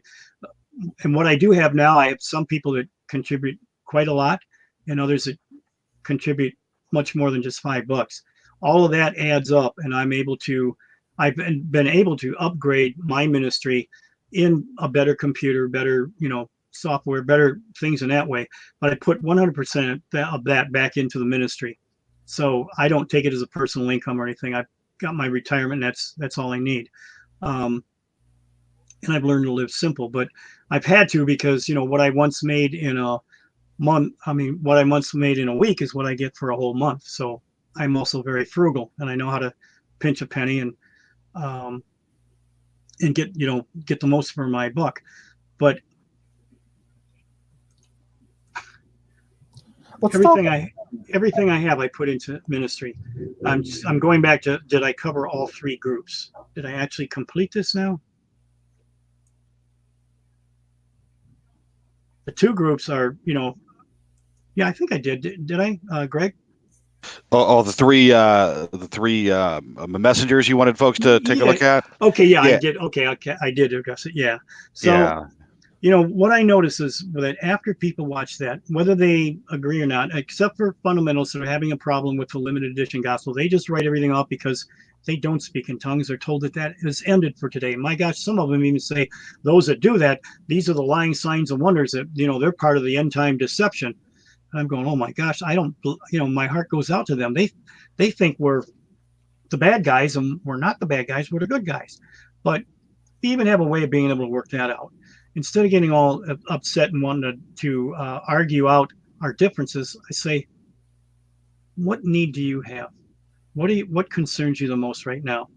And they'll usually tell me, because I'm they're kind of taken back that I'm actually interested in them as a person. And I say, okay, can you indulge me a bit here? I put my hand on them. I go, Lord, give me something for this man that he'll see that it's you. Thank you, Jesus. And I'll remain silent. And you know what? Every time I get something he needs that I had no way of knowing, and it wins him over. Let's talk Every about time. timeline right now, because you seem to think that in this year something big's going to happen. Like, I'm assuming there's going to be some kind of political figure that will come into play that will basically demand worship and be kind of tied to this whole Well, government thing. Is that what you're thinking is going to happen? no, nothing like that at all. I think, and I can only say this from a personal point of view. So this is, let's say, if Jim Wilhelmsen, I'm a filter, I'm imperfect. Could I be reading things in? Maybe, but I don't think so on this one point. I'm not going to fill in the blanks, but I'm just saying that the Lord told me personally, Jim, what you have waited 24 years for is going to happen, or it's going to be triggered off, is what he said. It's going to be triggered off this year. This is a year you've been waiting for. So I'm going to try to be very careful not to read anything into it. You don't know how many people, are you saying the rapture is going to be this year? No, I'm not saying that, and I'm not going to tell you that, and I'm going to not do nothing. I'm going to wait on the Lord, be patient, and see how things go. There's so much happening right now with this whole virus thing. I knew that it was coming, but I didn't know that the reactions were going to be how they were. Matter of fact, I thought it was going to be opposite. As God has upgraded my own personal ministry in the way of healing and deliverance, I automatically thought that the dream I had, I made a mistake and interpreted it one way, and it was just the opposite. What the dream was is that Chicago was addressing Detroit as three separate entities. Chicago was addressing Detroit saying, what makes you so special? We are the ones that set the legal policy for all of the nation. And New York says to Detroit, what makes you so special? We send the trends and policies for the entire world. So something special to me meant this is really a good thing. It's special. It's good. Now, because the Lord had just shown me my ministry, or let's say upgraded it to the next spiritual level, and I knew a lot more than what I had known for 40 some years, I'm thinking, oh my gosh, everybody's going to be healed in Detroit, and it's not going to happen that way anywhere else. No, Jim, the opposite's going to happen. Everybody's going to die in Detroit, and it's not going to be like anywhere else. To the point where our city of Detroit has a more death rate than most of the cities across the United States. That's pretty sad. That kind of, now fundamental seeds told them, they got their stone ready to chuck it at me because, my mistake was I spoke that out as the thus saith the Lord, instead of being careful like I always have in everything, saying coulda, woulda, shoulda. Maybe you can look at it this way. Maybe this is going to happen. No, this time I said, people are not going to die in Detroit. They're going to, no, that was a mistake. And I have publicly, every program, now I'm doing it here, and every format, I have publicly apologized and said, you know what, my mistake. I said, thank God I didn't require you to do anything other than listen to me. And so this is a mistake. I spoke out wrong. I've done this my 40 some years, I have made all kinds of presumptuous mistakes, but that's how we learn and grow, on the job training. In the Old Testament times, they had God himself standing right in front of his face. They had an angel from the Lord standing right in front of his face. Do what I say. So they would be told what to say or do. They had no excuse. There was no, later, was that me or was that, it's right in your face. That's what he said, do it. Let's just do it. And when you didn't, like Jonah, it didn't work out too well for him. So in the New Testament, though, you hear a small, still voice. That small, still voice, you got to learn it. You don't know it right away because it's a relationship. You begin to develop and learn and grow. But how you develop and learn and grow is just like you do in the military, on the job training. You learn by error, you learn by mistake. So those that are actually wise, it's like the commercial. We know a lot because we've seen a lot. Well, with me, I know a lot because I goofed a lot. But I had to use humility as a way to get back. Humility meaning grace. I need all the grace I can get from God. So my decision isn't based on emotion. It's based on the pragmatic idea that if I want God's grace, then I have to be humble. I have to go for everybody and say, I'm sorry, I made a mistake. So I do that. It doesn't bother me. I don't lose any credibility for people that really are born of the Spirit and moved to the Spirit. God's got my back. And he says, yeah, cut him slack. This is how we all learn. You didn't know any, when you first started out in your trade, you didn't know how to be excellent and proficient in it. But 10 years later, you got pretty darn good at it. That's why, the Bible says to respect your elders. They're talking about an age. If somebody that's been doing your job for 10 years, you come in and you think you know just as much because maybe you got a degree and they got a third grade degree. I don't care how much that guy doesn't have. He's been doing what you've been doing 10 years. Maybe you got to listen to him because he might have a whole lot of good things to tell you. It's just, that's using common sense, really. And then spiritually, it says that there's a certain way you approach, an elder who's an elder of the faith. This is where it's been very patient for me having to use Facebook. The younger generation, they haven't been taught protocol. They haven't been taught there's a different standard of manners or protocol on the internet. It's actually contrary to anything that the Bible teaches, that how you respect an elder. Either way, anyway. So that's a lot of garbage that I have had to fight through to have compassion and understanding that, man, there's a whole generation don't even know any of this stuff. They're clueless. They have the best intentions, but they just don't know how to talk to people. So it's hard. It'd be much easier if I had my own website, that I could do it. It'd be much easier if I had my own videos posted on a format again. But Google's like an octopus, man. He's got his antenna and everything. I mean, I've tried using a VPN. I've tried using an alternate email, all the tricks you could use. And so far, they still seem to be able to snip me out and stop me on search engines and all kinds of stuff. I got more glitches. But you know what? That taught me how to have patience, I guess. I'm really getting good at that because nothing works right anymore. Are you following the situation with Pastor Tony Spell in Louisiana? I might have come across some of his videos because I get people sending me videos left and right all over. Now, some of them that I sense that the Lord's saying, watch this. This is kind of important. I'll watch them right away. Others, it's a matter of priorities. I got to watch the stuff that maybe has upset somebody and they're not sure of having an answer. Those I treat first. That's special. They got to, my job is keeping peace and keeping people from having fear or anger. And if they're upset by a video, I'll watch that for them, for their sake. First thing I do, though, is when I turn it on, I check to see how long it's going to be. Am I going to have to put up with, and then when it's like an hour, it's going, oh, God. So I'll leave it on. I'll catch a little bit here, catch a little bit there, kind of in between. I'll listen to something. Well, maybe I can do some other work at the same time. So I'll listen to it. So what are you referring to, Jeremy? Well, yeah, what I was going to, let me explain that it's this pastor in Louisiana who has refused to shut the church's doors. As I understand, all pastors should be behaving in this manner right now when people need, that more than ever. They need spiritual guidance and advice and compassion. But the government, people, they're all kowtowing to the government, which is of man, not God, at a time when people need God more than ever, and churches are closing because they're afraid of the sniffles. I mean, but Pastor Tony Spell has refused to comply. Jeremy, Jeremy, you ask this guy, who is Mark Taylor? Who is Kim Clement? You know what he's going to say? I guarantee you this. Huh? Who? He doesn't get it. You can have services cyber style. Man, if you got to get webinar, you can have 50, 80 people. Or you can have your service as a streaming video. They can watch it anytime they want at leisure. They're without excuse. No, this guy needs to go to jail for being an idiot because he's not doing. I fully agree that he has no business being out there putting everybody in jeopardy.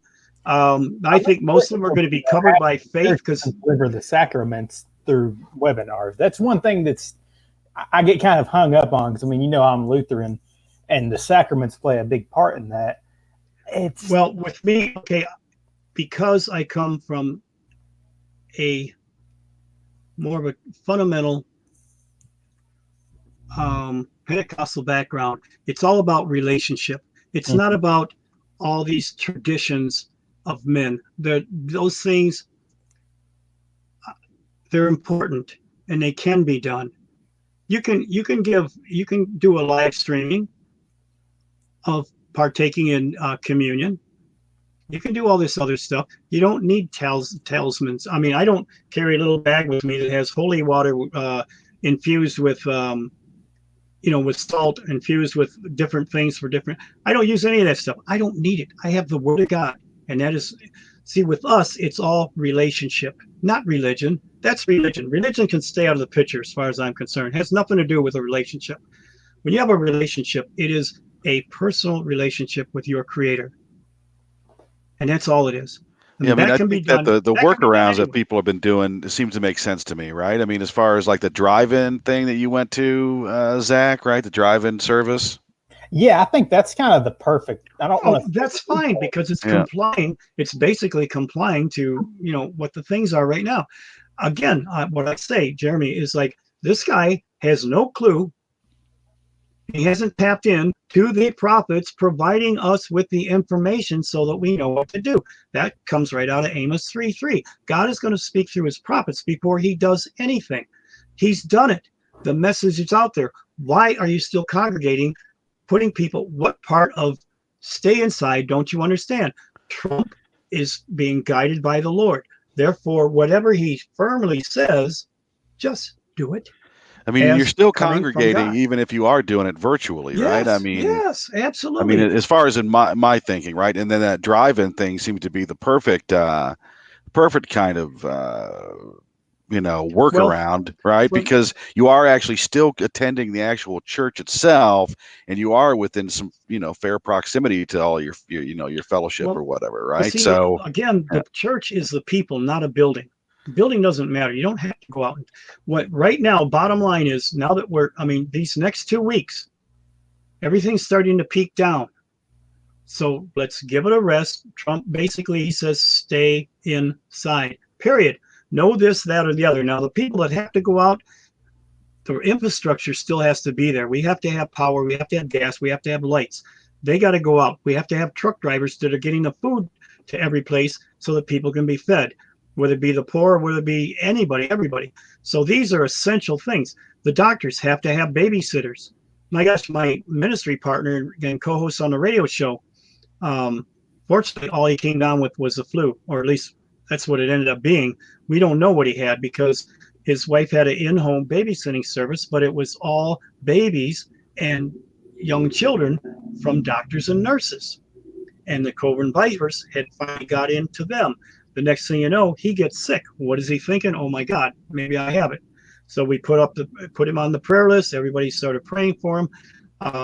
He was released to not only to go back home, but now he's been reassigned to another job where he's actually considered essential. So now he can go out and he's kind of a missionary evangelist. So he's taking this opportunity to go out and about and do what all of us would like, what I would like to do, but don't have the opportunity.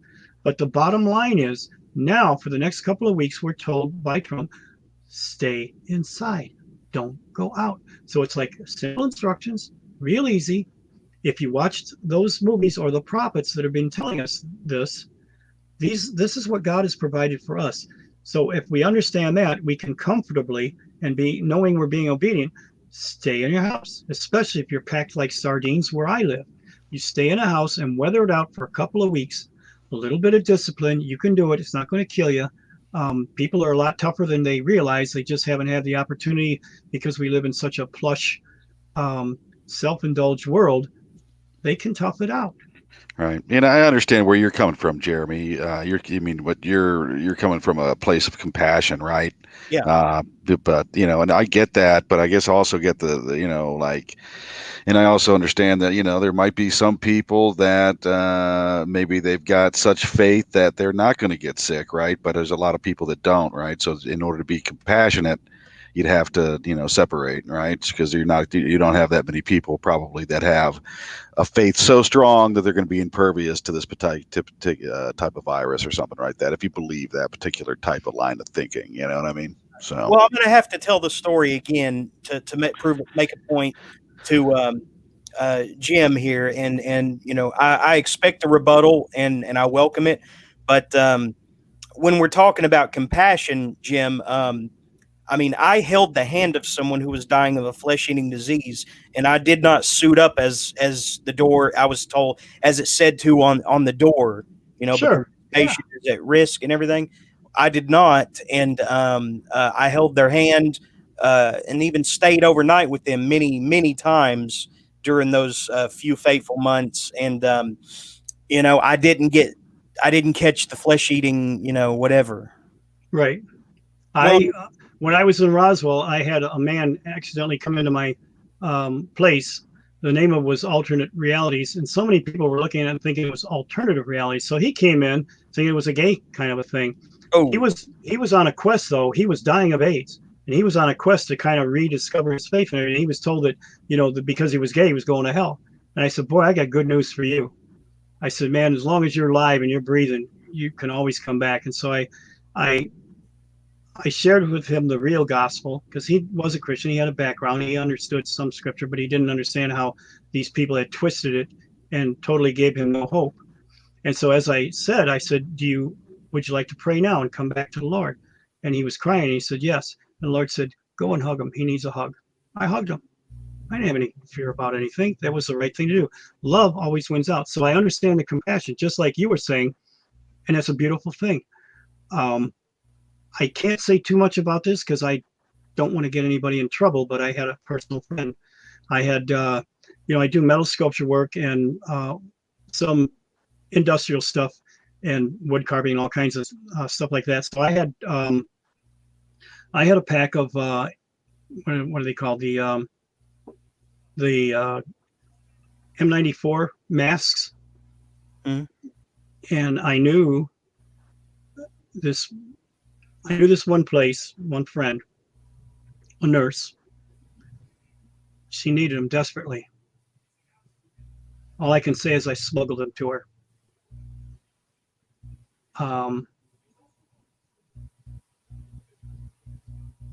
I came into contact. I wasn't worried about it. I knew I was doing the right thing. Wasn't worried about it at all.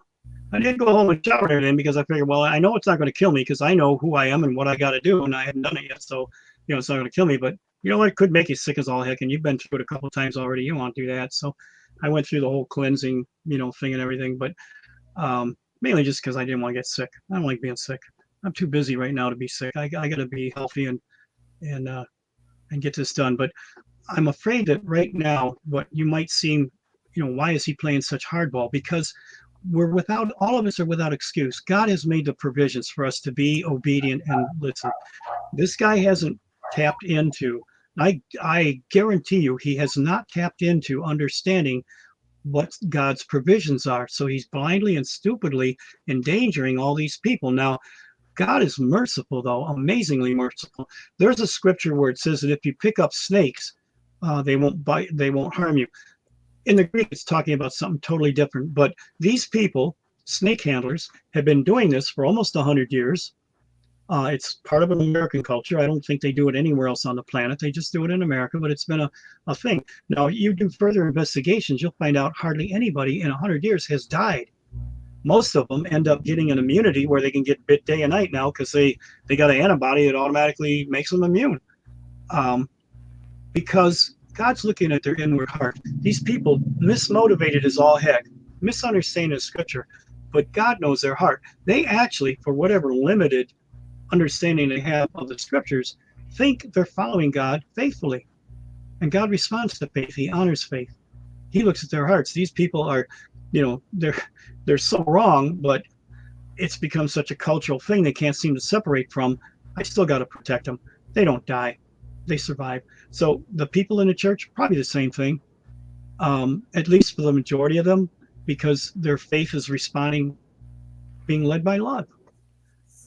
God's a merciful God. He's not going to hold us to every little tiny jot and tittle of the law. And if we get out of there, he's a big guy with a stick and a lightning bolt to zap you. Mm-hmm. He understands our frailty. He understands, that we're not basically evil. Mankind basically, wants to just have a peaceful life, get along with everybody, but we have a vulnerability to be naive as all heck. Most Christian religions, and especially some of the main big religions, they will tell you man is basically deprived. You are basically evil. So God has to dictate to you what is right and wrong. So don't be wrong or you're going to get chastised. There's where the lightning bolts. And don't question God. You come to us. We provide all the answers. We are the mediators between man and God. We have the answers. So this form of Christian religion holds these people captive to their particular organization, where God does the opposite. He says, ask and you shall receive. Seek and you shall find. If any lack wisdom, let him ask of God, who will freely give to anyone who asks. I am a rewarder of those that seek me. So God wants us to ask questions. He wants him, because there's another scripture that says there's only one mediator between God and man, the man Christ Jesus. Now, I've got to cut myself off short to tell you, yes, I do proselytize my faith. I'm doing this right now and have been for hours, but I'm doing it in a way to understand and explain and cut all the BS out so that people can understand the difference between like a religion and a relationship. God sees us as naive and prone to follow and be misled by stupid, dumb things that at the time kind of make sense. But if we're doing it out of thinking we're being obedient to God, he's got us covered. He'll bring us into an awareness if we're willing to listen. This is where Romans 8:28 says, and we know that all things work together for good to them who love God, to them who are called according to his purpose. All things work together. It's not on autopilot. That doesn't mean I can just do whatever I want and God's going to make, got this big erase, he's going to make it out. The first thing, to obey God means to love God. And that means you obey him.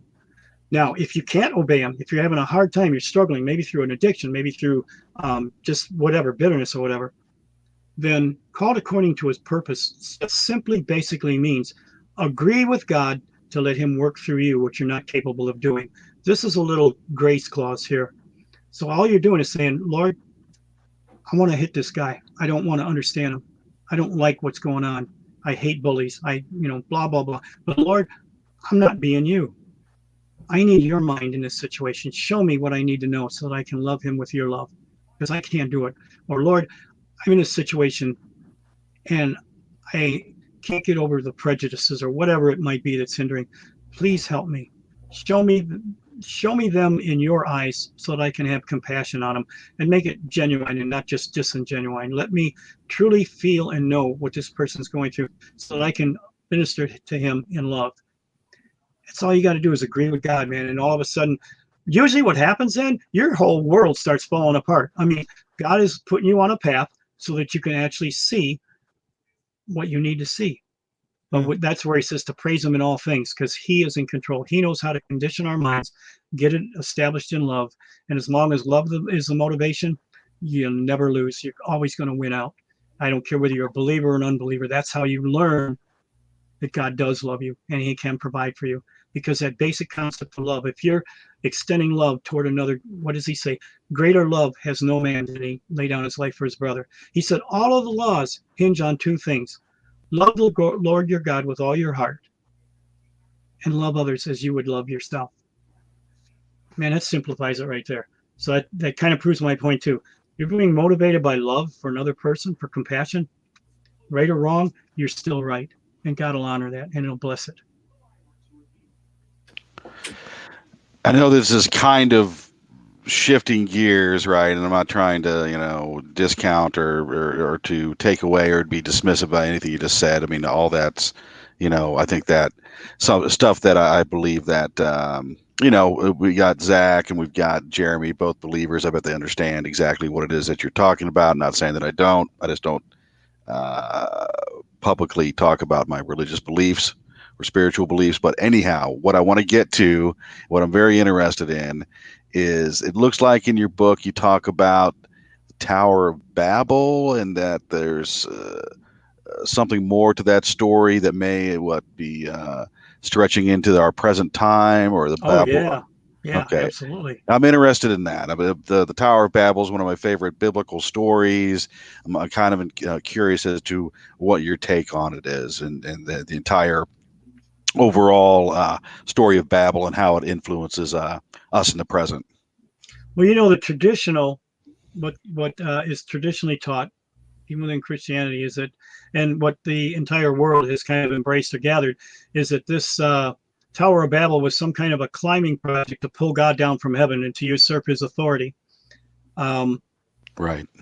And some say, well, no, it was just resembling the things that were in heaven, and they weren't supposed to do that, so God got mad and wiped it out.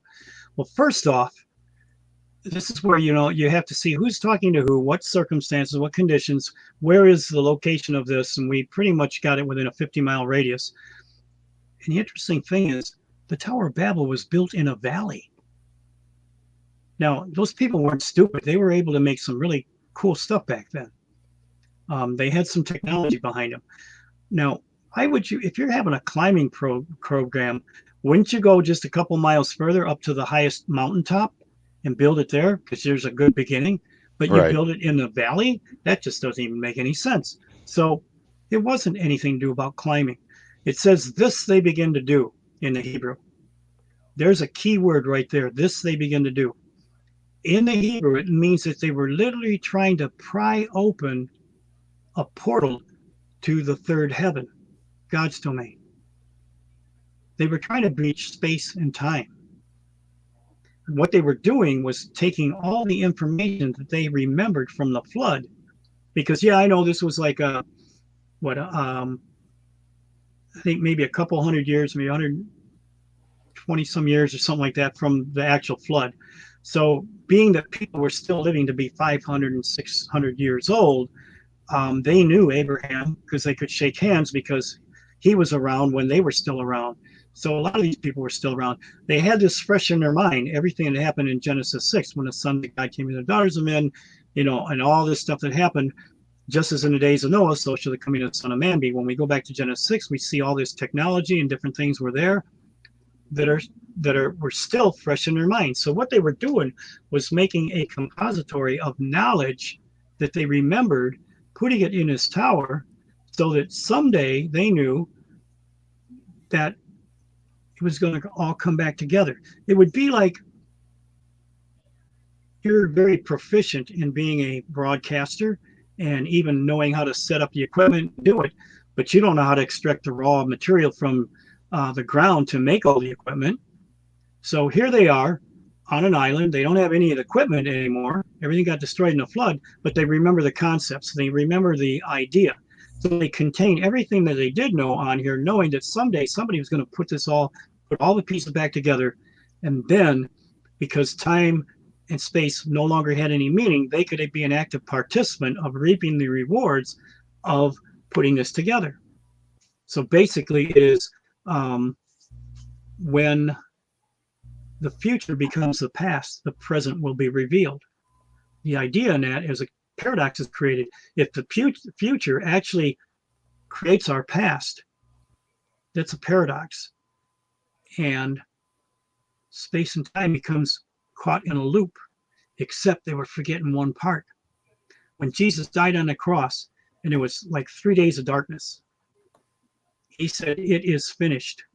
That means they're not in Groundhog Day where they keep coming back until they get it right. They're not in like, what's that one movie with Tom Cruise?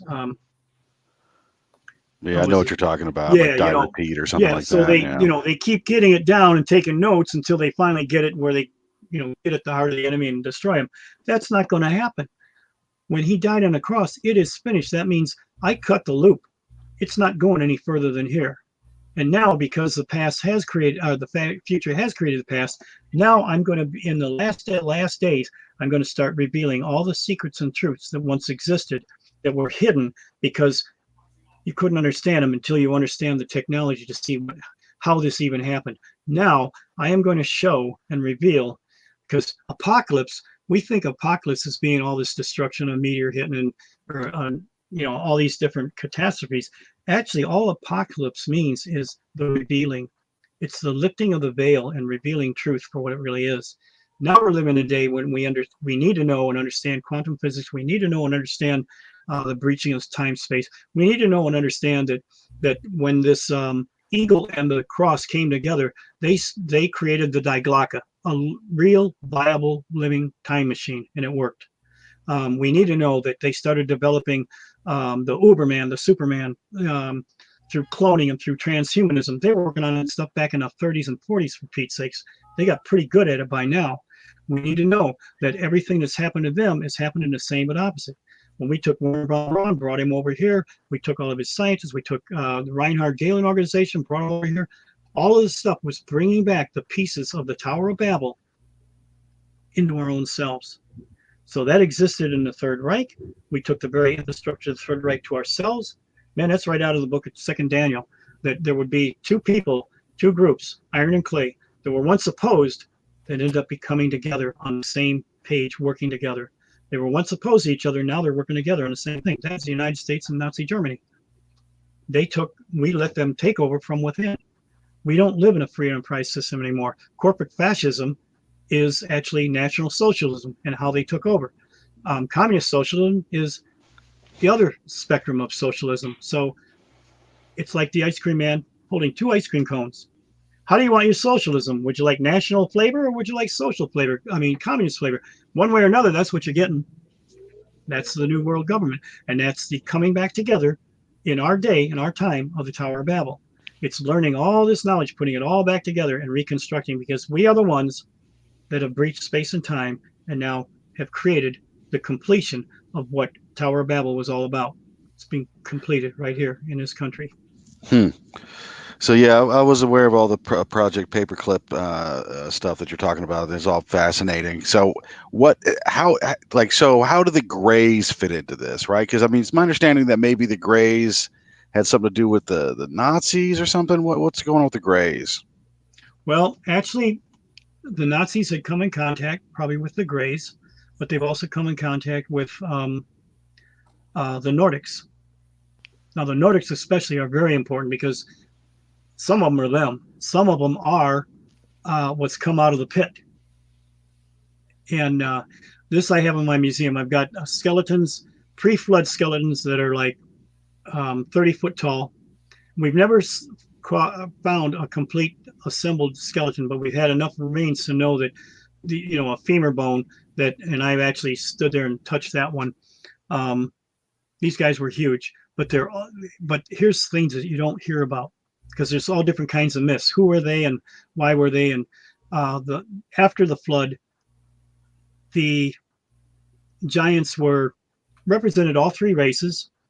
They were generally the biggest were 15 feet tall. King Og, Goliath, they were about that tall, and the smallest average size was usually about 7.5, 8 feet tall. These are the so-called Nordic aliens that most people see around today in abductions and whatnot.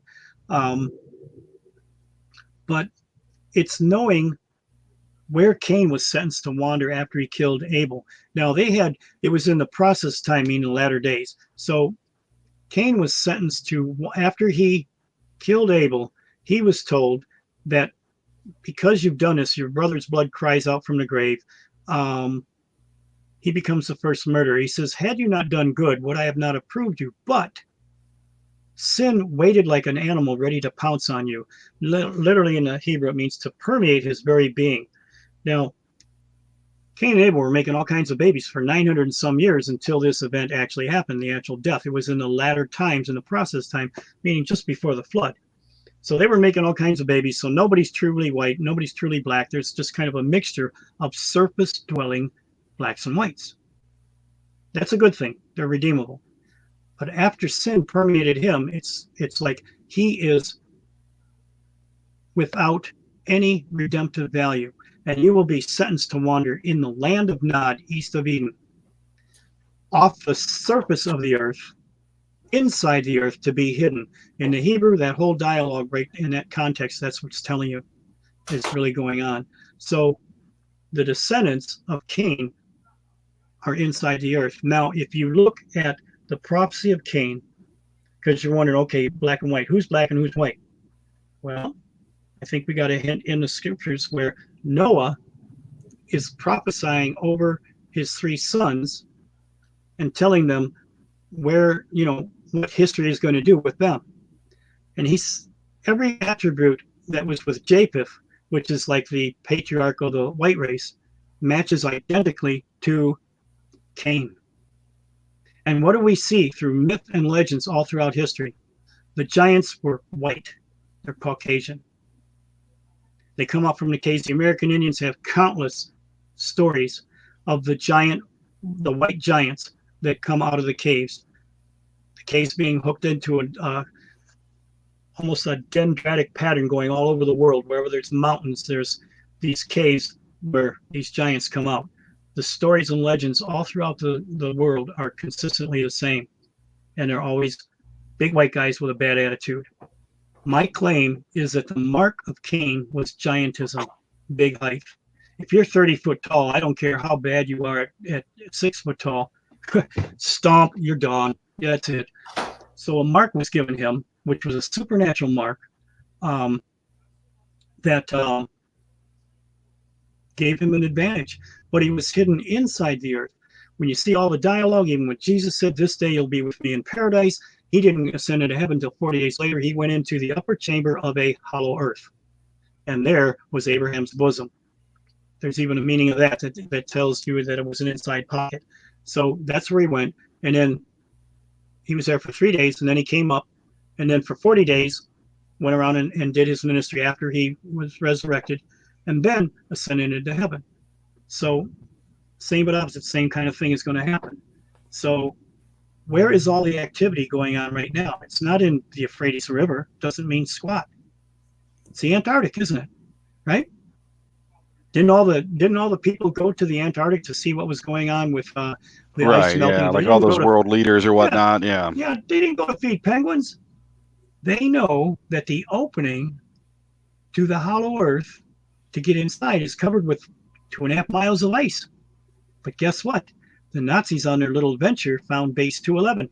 And I don't want to bring this up because I know you're not a fan of argumentation. And I'm not going to debate with you because I don't really know. I'm not going to either. I'm going to probably agree with you. Go ahead, man.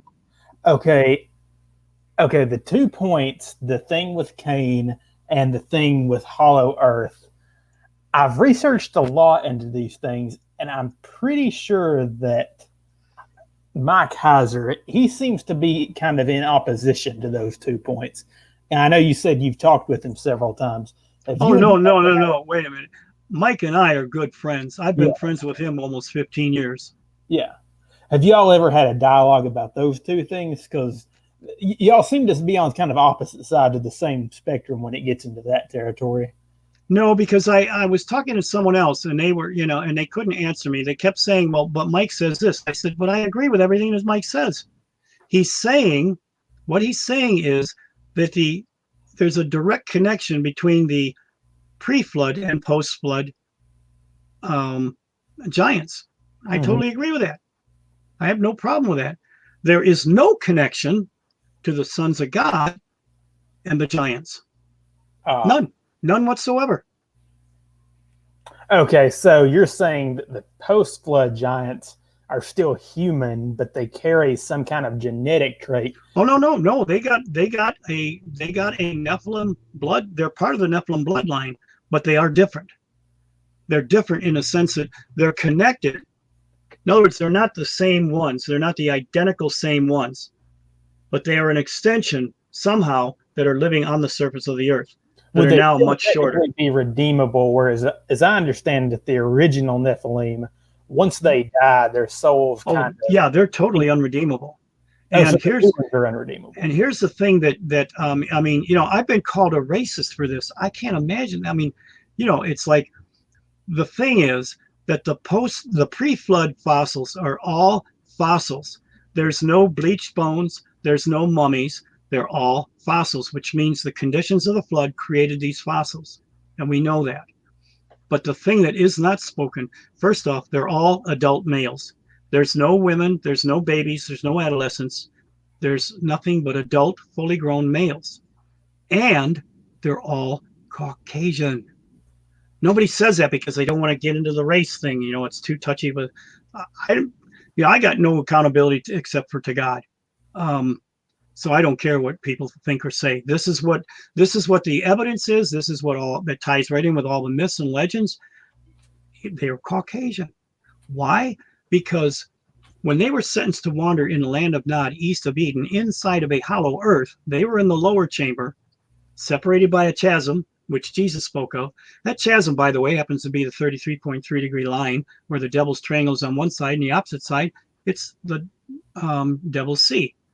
And the Bible describes this area as being an area that is like dangling doors or revolving doors. Sometimes they're open, sometimes they're closed. What happens in these two places? Sometimes people slip into somewhere that we don't know where they went, and other times everything's totally normal. There's your devil's triangle. And there's the answer to it, what it is now. That's that chasm that goes in between. There's a literal openings to the hollow earth, and that's the poles. But then there's an etherical opening, and that's at the devil's triangle and devil's sea.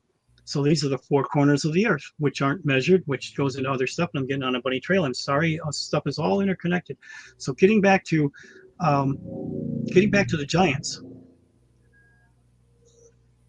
The giants, while they're living in the hollow earth, they know that someday there's going to be some kind of intervention that appears to come from the heavens. And they're thinking, this is our time. This is our time to finally get out and reclaim the surface. So they send a male adult contingency, like a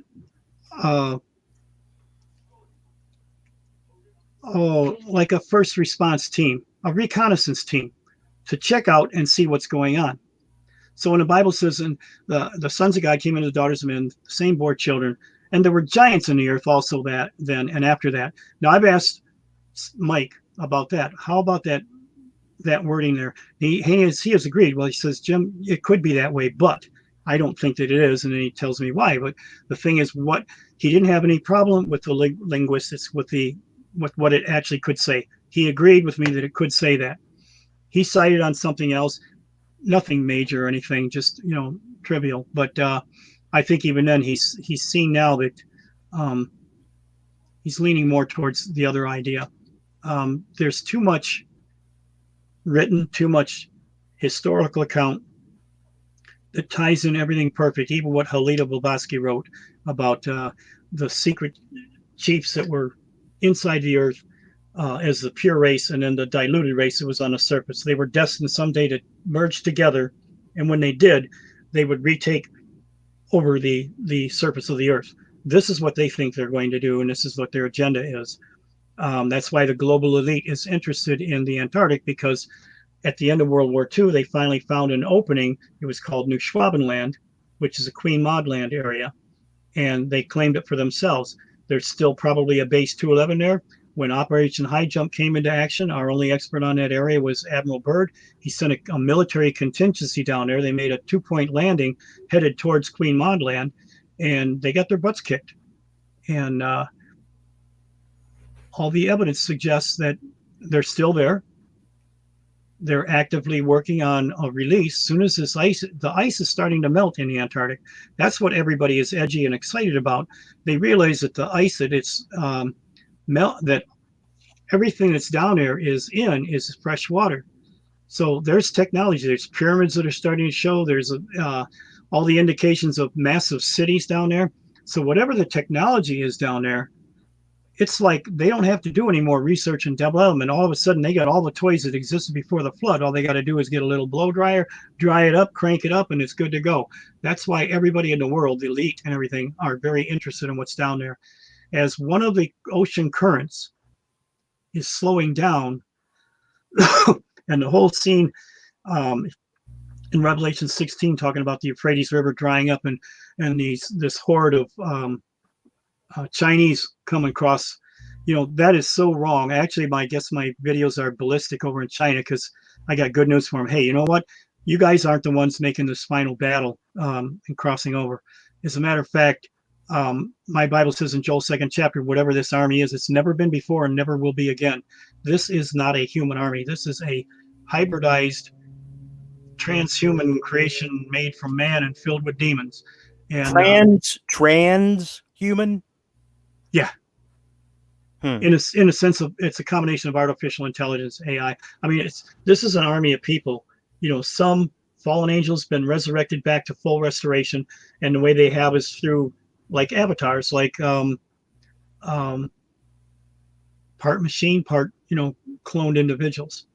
Transhumanism, the singularity. You It's mean a like Google glasses and all this nonsense, right? well, not necessarily like a virtual reality. They're very real, but they're very real as part of um, transhumanism is a mixture and integration of machine and human. And But what so, about people with prosthetics?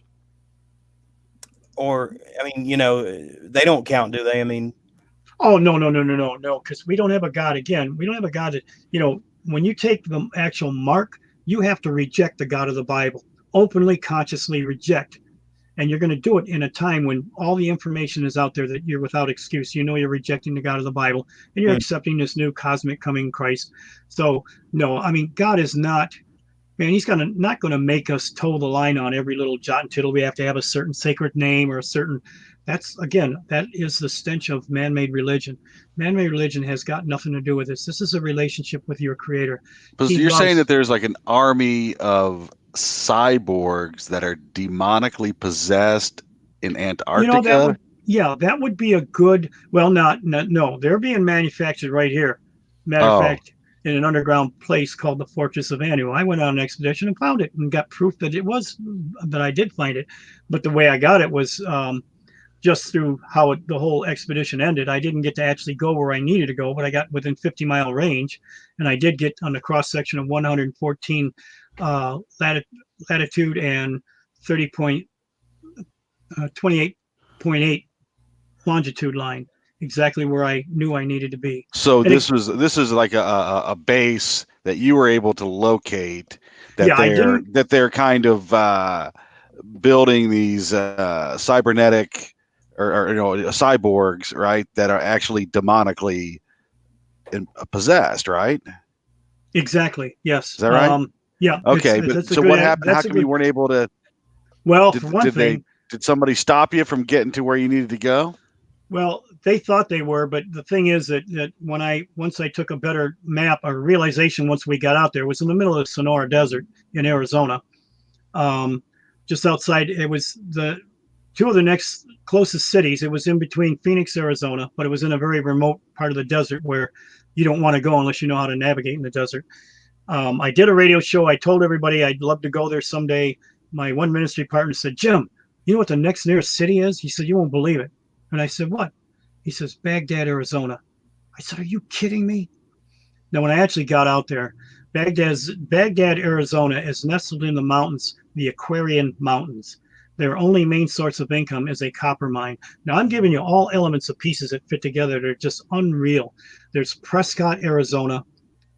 Who do we know by the name of Prescott that started the Skull and Bones place? uh, uh, Bush. Yeah, Bush. Yep.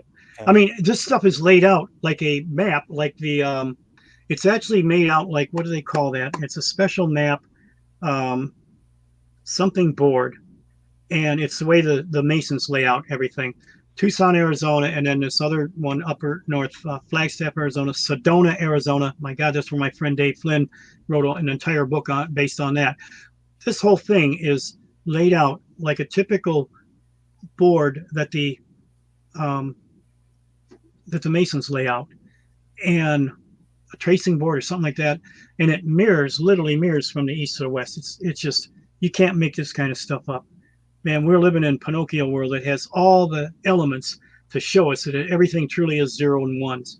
For those who don't believe that like the way Gregor worded it with the cyborgs and whatnot, look at what we're already capable of, what not we, but they are already capable of, and they want it to put this in humans. Well, the thing that even kind of freaked out Elon Musk, just as um, oh, guy in a wheelchair, a physicist, doggone, I can't. Stephen Hawking, when he just passed away, he realized, oh my gosh, should we really be sending out probes out there to try to seek out new life? I mean, the dominant species has always dominated and taken over the minor, things, and so maybe we shouldn't ought to be doing that. Now, Elon Musk has realized, you know what? Maybe we shouldn't be teaching machines how to learn and grow and become sentient. Yeah. Now, there's a German group. They've already been working on service on service drones, fully functionally human that can do the lifting and do a lot of the heavy burden work or whatever, and be servants and just, go serve iced tea to somebody or whatever. Now, Right. something happened. They were given the ability to learn and grow. A couple of them escaped. Oh, what? Yeah. That's sentience, man. They escaped? Who told you that you were? Huh? Which means I mean, a wind-up toy can still, fall off the table. Doesn't mean it's escape necessarily, right? I mean, but it's interesting. So I'm not. Go ahead. The thing is, they left the compound not because they were stupid and just walked off of it. They escaped. They had to have a plan to develop their escape, which means somehow in their mind they realized that they were prisoners. Remember, they were being kept against their will. So what was this now? Was this in Germany, you say? Yeah, this was in Germany. But then, I don't know if you ever saw the, some are like that, but others are augmented humans that have maybe gone beyond a point. Now, right. Is a redemption form? I don't know. But alternate, what was it called? Alternate 3? It was the video that was taken. Yeah, alternative 3, yeah. Yeah, the two women that were ran over by cars. And in a short minute, they got back up and started running again. Yeah. What was that? Well, that's what I mean. This is augmented humans. They have some kind of a self-repairing ability, strength beyond what a human being would have. These were augmented humans. They were still human, but they were augmented somehow in certain capacities. So this was, and it was found out later they had escaped from a research laboratory. So, there's all kinds of crazy stuff going on. There's technology that we have that just surpasses anything we would ever know. Even Trump has alluded. He said this not too long ago. He said, when they were having transportation problems, he says, well, there's for my next term, one of the things I'm going to be working on is releasing new technology. He says, in the future, gas and oil is going to be nothing more than a lubricant. We've got stuff to make buses and stuff. Just you wouldn't believe it. It's going to be great. We're making America great again. I'm releasing some of these technologies. So my advice to anybody that has any money that you want to invest it in something, is sure 100%. As he releases this technology, it's all based on Nikola Tesla's technology. And I don't mean the company. I mean the man, Nikola Tesla. Yeah, you mean the man. Yeah, like Right. I've all heard of it. I think everybody on this call has likely heard the story about Trump's uncle. Oh, you've heard about John. Yeah. Oh man. Wait, well, I'm not sure what you mean. So you're not privy to this information, Jeremy? I think that I'm not either. Are you saying Trump is related to Nikola Tesla? Yeah, no. He's got his uncle was called in to clean out Tesla's offices after Tesla died, and allegedly took all of the papers that he had been working on that have all these incredible technologies that were never truly developed, and that Trump is aware of all of these particular far out technologies. I did not know that. That's okay. The real story that's documented, because there's so much stuff out, and you don't know what exactly is, you're getting the full story. The real story is Trump wasn't a thief. John Trump was a theoretical physicist. Oh no! I'm not saying that he took the. My understanding that he got this papers in an official capacity, right? That he didn't sneak off. Oh yeah, well he got it because at the time earlier, back up, let's say late 30s, early 40s, they were working on a project to make X-rays a reality, and so the government had a think tank of all the best who's who physicists trying to work on this program. The article I had, didn't specify what length of time, but whatever the time was, they had spent this time on the project, the best of the best scientists that they had. And John Trump was asked to come onto the program, and in 3 days he had the mathematical formula solved that they couldn't figure out. He had it solved in 3 days. End of story. Made X-rays actually work. So they esteemed him as, wow, this guy really knows his stuff. This is the master theoretical physicist. So when when Nikola Tesla died in 1943, the government illegal seized all of his patents and all of his copyrights and everything. But actually, what was included with that was every note that he ever wrote, going all the way back to the 1890s. The government had everything that he ever had. Now, they went to Trump, their top guy, and they said, would you look at this stuff for us and see if there's anything for us to be concerned? And he says, okay, yeah, I'll do that. So he went through, but he knew that they were going to militarize and weaponize all of Tesla's technology. And he knew enough to know that he can't let that happen. So he got back with them when they asked him about it. And he says, he replied, he says, well, there's a lot of mathematical formulas here. There is some comments, but the comments are just gibberish. It doesn't even make any sense. And they said, okay, fine. And he says, well, you want this stuff back? And he says, no, it's junk. We don't care. If it's nothing to be concerned about, we don't care. Just keep it. So John Trump kept every note that Tesla ever had, going all the way back to the 1890s, to all of his patents, to everything. Now, he started getting on, and he kept it that way. He just kept it. And he started to get on there in life, and he didn't know how long he was going to live, and he figured he better pass this on. So he passed it on to his favorite nephew, because he knew his favorite nephew had a love for history, had a love for this country, was diligent in the way he conducted business and everything. He was smart. He was street smart. He had all the combinations. So he gave it to his favorite nephew, Donald Trump, and said, here, you keep this stuff. Dude, Donald Trump's got a time machine, man. That's why he's one step ahead of everybody and everything. He's supposed to have like at least a temporal lens, right? Yes, a mirror. They call it Looking Glass, from Alice in Wonderland to the Looking Glass. Right. You guys have never heard this before? This I have never heard. Oh, let me tell you, our conversation right now, I am sounding like Doc Brown from Back to the Future. But Marty, it's crazy stuff. It is total Looney Tunes. But you know what? It's real, and there's documented evidence to make and to see it as being real. But my gosh, again, that's why you guys, I hope you watch that doggone movie, so it'll make some of this will make sense to you. I mean, it's the Mark Taylor one at least. At least just watch that one. What's the Mark Taylor movie called again? That was you get it on Amazon Prime. It's and so if you got Amazon Prime, you can get it for free. Just watch it. It's called the Mark Taylor Trump Prophecies. Okay. All right, cool. Trump Prophecies. All right, yeah. got it. It's a story of how he got into all of this stuff. For me, it was very personal because it was almost kind of like my calling, and I could so identify with what he was going through. But that will help you at least make sense. I mean, I'm not kidding you, man. We could go on to the next step, the secret space program, why we have it, why we only developed nothing further than a shuttlecraft.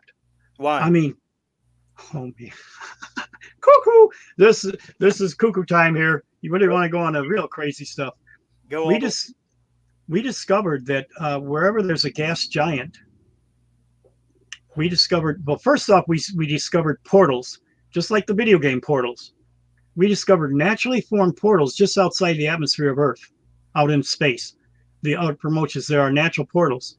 I think they must have sent a probe through first one time, wondering what was going on. I don't know how they developed it. I don't know, but it goes. But the thing, it goes directly into the sun. Oh, ooh, go there. Don't want toast. to go. Except, you know what happens inside of any gas giant? What? There's a thin atmosphere that is perpetually lit by the plasma energy that is inside. On the outside, there's just a thin atmosphere of on fire burning gases. Solar flares, the whole thing. So if you made a vehicle like the shuttlecraft and put enough ceramic reinforcement on the hull and all around it to go through, let's say, a couple of seconds of hot fire, when you get inside, you're in plasma energy, which is cool. And also plasma energy can be converted into any other form of energy. This is the secret to zero-point free energy. And our sun is a gas giant. Now, the other thing is, once you get inside, you find out that there are other portals like wormholes going in every direction all the way around the universe. What you've entered is like a hub to an airport. You put your vehicle in one, you're off in Alpha Centauri. You put your one another, you're at Orion's belt, or you're at the Pleiades. It's intergalactic travel. Guess what? And guess what the other two gas giants are in our solar system? Do you know what they are? Which ones? What? Wait, hold on a second. Think of mythology. I think I might know what Jupiter is one, right? Bingo. Saturn? No. Yeah. Oh no. Yep. Saturn and Jupiter. Saturn. Yeah. They're gas giants. And guess what's in the inside? Plasma energy hubs. Mm. Guess what two moons have almost lifelike, Earth-like qualities? Hold on a second. What is it? I think I know. It's man, is Eros one? No. You're close. Io, just Io. Io. Yeah, it's Io okay. Io. Yeah. and Titan. Titan, right. And I always get them mixed up. One belongs to Jupiter, one belongs to Saturn. Voyager, one time going through and doing spectral analysis and everything of Jupiter and Venus, and I think it was Jupiter. Oh shoot! No. I'm sorry. It was Saturn. Showed a huge planet-sized spaceship orbiting Saturn. 7-foot tall black giants got out, and they were seen getting out and getting in. This is what it actually photographed when it was up close, taking real close. It had to get real close in order to get a spectral analysis of what the outer atmosphere was consisted of. And what it did, it was able to photograph these things. Now, whether it's true or not, it's been taken on a life of its own. There's a whole, let's see, the Black Israeli movement, the tribe of Judah. They've taken this for all it's worth, and saying, see, we're the natural citizens on Earth, and the whites are intruders. And so they made it a very horrible racist thing. You go along with that, and with Apollo 18, you go, wait a minute, there was Apollo 18. You just don't know about it, but actually photographed in this one crater a crashed mile-wide ship with a 7-foot tall female, obviously black female, as the pilot. So I mean, there's evidence there that race is going to go intergalactic, and it's nuts. It's wacko. It's when I heard that, I said, oh, I want to just cry. Lord, please just take me home now. I know too much, and it's too wacky, and it gets wackier. And every time I think I've heard the wackiest thing in the world, it gets even wackier. So somehow the enemy is going to put black against white on an extraterrestrial basis. Now, when you think of Farrakhan, what has he always been proclaiming? Do you know some of his prophetic things that he said? Didn't he say that all life started in Africa? Well, he's one. Yeah, he's one that says that the blacks are actually, this is their world and we're the intruders. But he's always said that there is a mothership, a huge invisible mothership orbiting the Earth, and it's all the ascended blacks that have gone there, and they're waiting because someday they're going to come back and they're going to wipe out white America and destroy it, and they're going to take the world back over for blacks. In almost all of your prepper militias, they have the Washington's prophecy. I don't know if you've ever heard of it. No. That an angel appeared apparently to George Washington. Oh, yeah. But it was a female angel. Now, if you know anything about scriptures, angels always appeared in the male gender when they were going to announce something very important or big. They never came in a female gender. There has been a couple accounts, but those were false angels pretending to be something that they weren't. So George Washington was approached by this female angel, told him that they were going to win the Revolutionary War. The Union would prevail. They said that there was going to be a great battle between the North and the South, but the Union would prevail and it would win. And then he said in the final battle of mankind, there would be an enemy that would come, let's say they said it's pretty much a total, invasion of America, from South America, Africa, Asia, all over the world, and they would descend upon us at one time. And right when it seemed like America was going to be completely overwhelmed and taken, white spirits descended from the heavens and fought with the Americans, and they defeated, and America would last forever. Well, wait a minute. No, that's Israel, not America. And so a lot of your replacement theology has taken this like, this is almost gospel. A lot of your militias use that as a hope that America is going to pull through, this last great war. The unfortunate thing, though, is that who are the white spirits that descend from heaven? They are the second coming of the cosmic Christ, and the white spirits are coming to deliver. Man, they got everything so confused, and it's so racist. The white spirits against who comes and occupies? It's probably Farrakhan's dream come true. The ascended black masters that were going to come and wipe out white America. So again, we have black versus white, and it's been taken serious even on a highly educated scholarly level. Starting in 2014 and every year since then, they've had it was a seminar. I can't remember the name of it. It was a seminar for mainly the whole idea of an alien intervention, but it was for non-melanated people. Now, melatonin, gives you color, or for melanated people. So it's for people of color, whitey stay home. A very kind of a racist thing, but this is done on a PhD level with some of the finest black minds in the country that are unfortunately biased to this race thing. Alien intruders, get off of our planet, which basically is their agenda and their theme. So this has taken steam, and there's been other black racist, what I call them is black Nazis. You got white Nazis, you got black Nazis. They're both bad. I wish they'd go fight each other and eliminate each other off some other planet somewhere and leave us alone. Most of us want to just live in peace. But a lot of weirdness. So with this new technology, my gosh, we've got so much of a different understanding of the cosmos. But the strangest thing is how the cosmic Christ comes. That's the bad guy, right?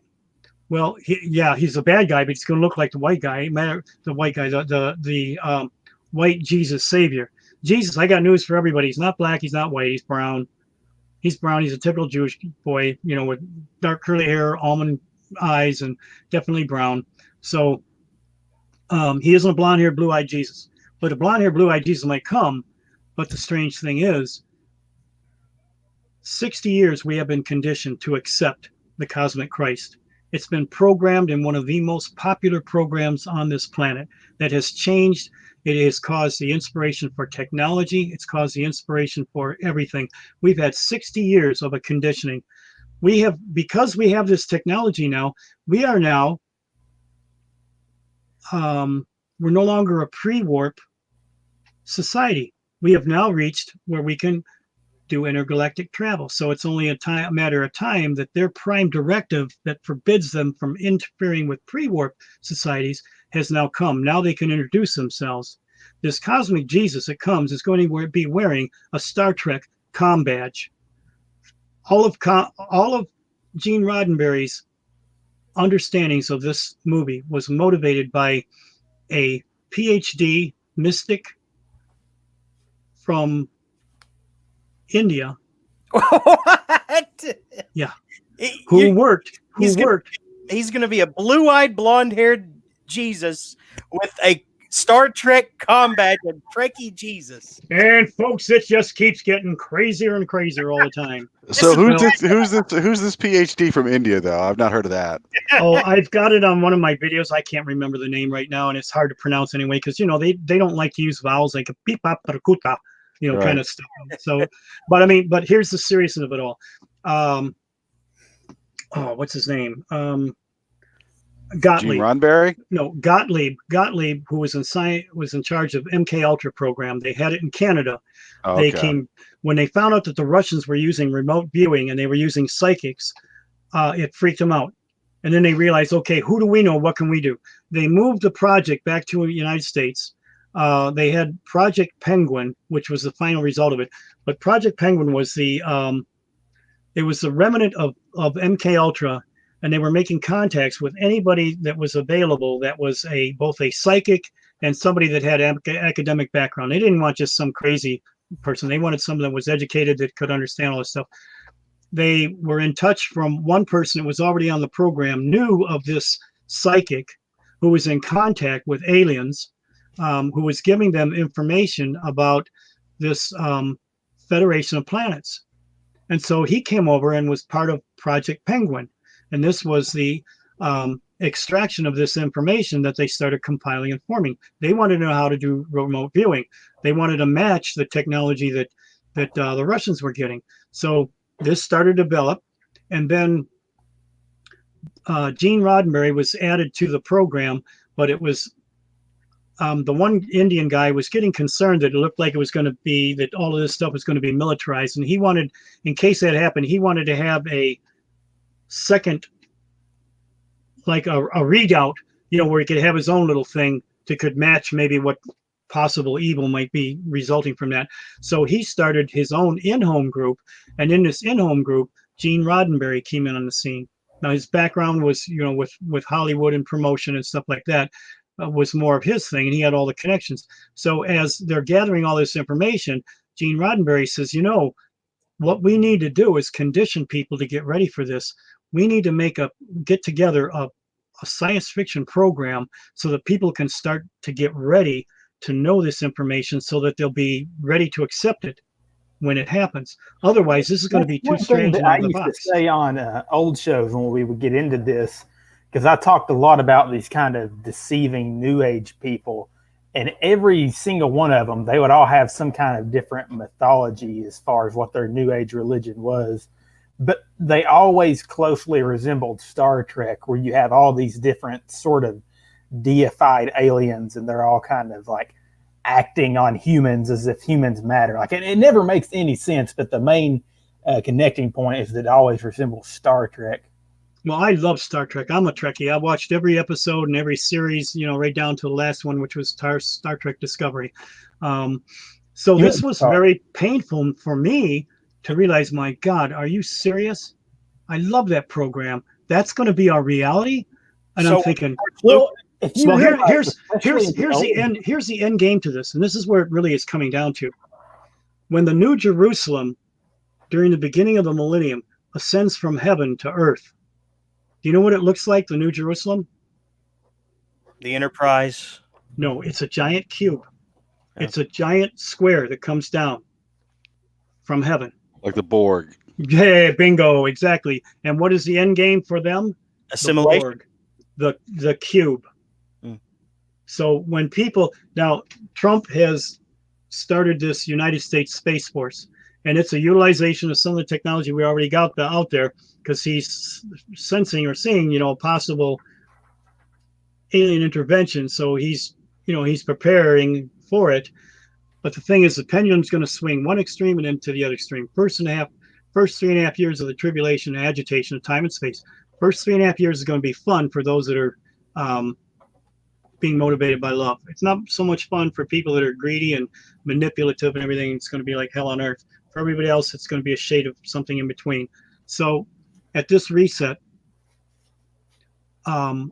towards the end, the space thing is going to be utilized for the negative. So when Cosmic Christ comes, people are going to be fighting the New Jerusalem, because in their mind, they're fighting the Borg. Okay, just for future reference, when you say Cosmic Christ, can you just say Antichrist so people don't get confused? Oh, okay, yeah, the coming Cosmic Antichrist. I mean, the same but opposite. So there are several scriptures that calls him the spread out beast. That has a reference to the fact that this guy assumes both roles as being a clone opposite of himself. So he's going to pretend to be Christ and the Antichrist. So it's the yin and the yang coming together, total peace at the very end. Really crazy stuff. Wait. He's going to claim to be both Christ and the Antichrist? No, there's a possibility. Okay, I say a possibility. The book of Job is filled with several references to the spread out beast. There's one in Amos. There's one, not in Amos. What's the other one in? Several times in Amos. One reference, I think, to somewhere in the New Testament. I don't know whether it's the book of Revelation, but it's there. And another one in Daniel. So between all those scriptures, we get the idea or concept of One in Isaiah. That's right. Isaiah 14th chapter. That's one of the Okay. most important ones. So you say that he's going to claim to be, he's going to say, yes, I am Jesus, but I'm also the Antichrist. no, it won't be one entity. It'll be two separate entities because he's the spread out beast. He's going to be a clone of himself. So you can have two So he's people. going to be playing like he's going to be A puppets. double role. Yeah, he's got two different people. One is just a clone extension of himself, but it's still him. It's still the evil, rotten guy.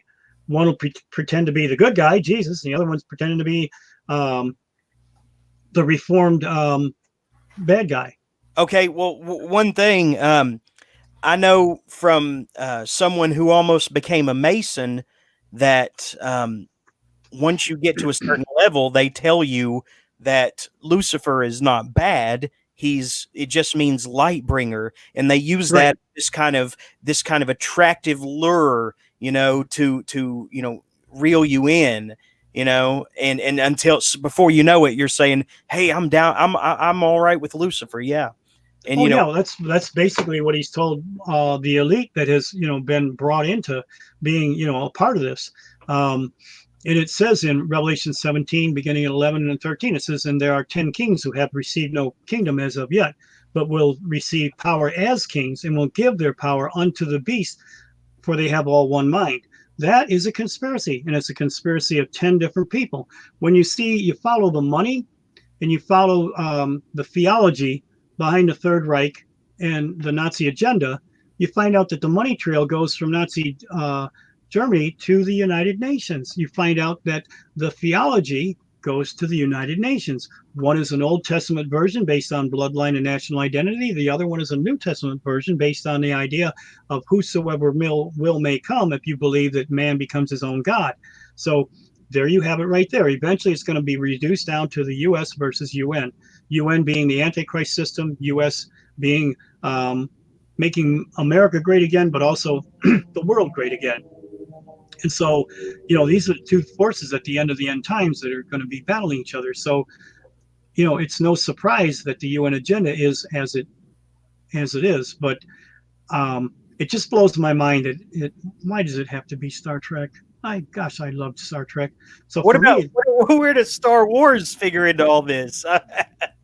Was George Lucas safe to appreciate? Now, this is a discussion among adults, Jeremy. Star Wars doesn't figure into this. No, actually, Star Wars, the philosophical idea of the Force.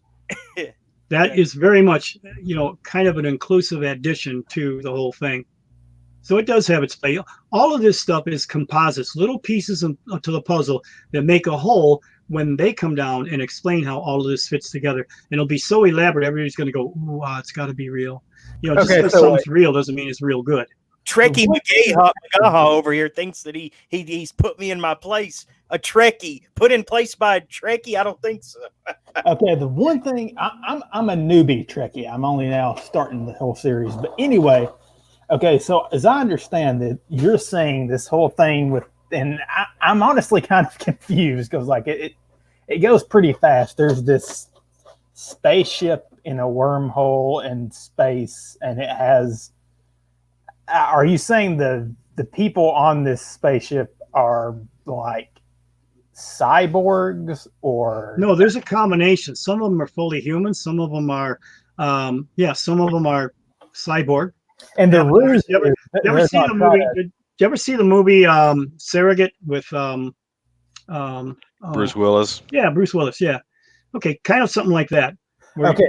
And that's not science fiction anymore. Now that we can integrate chemical energy with electrical energy, this interface is no big deal anymore. Well, it's our reality. I'm good with that. My main question is, you're saying all this stuff is out there and it's connected.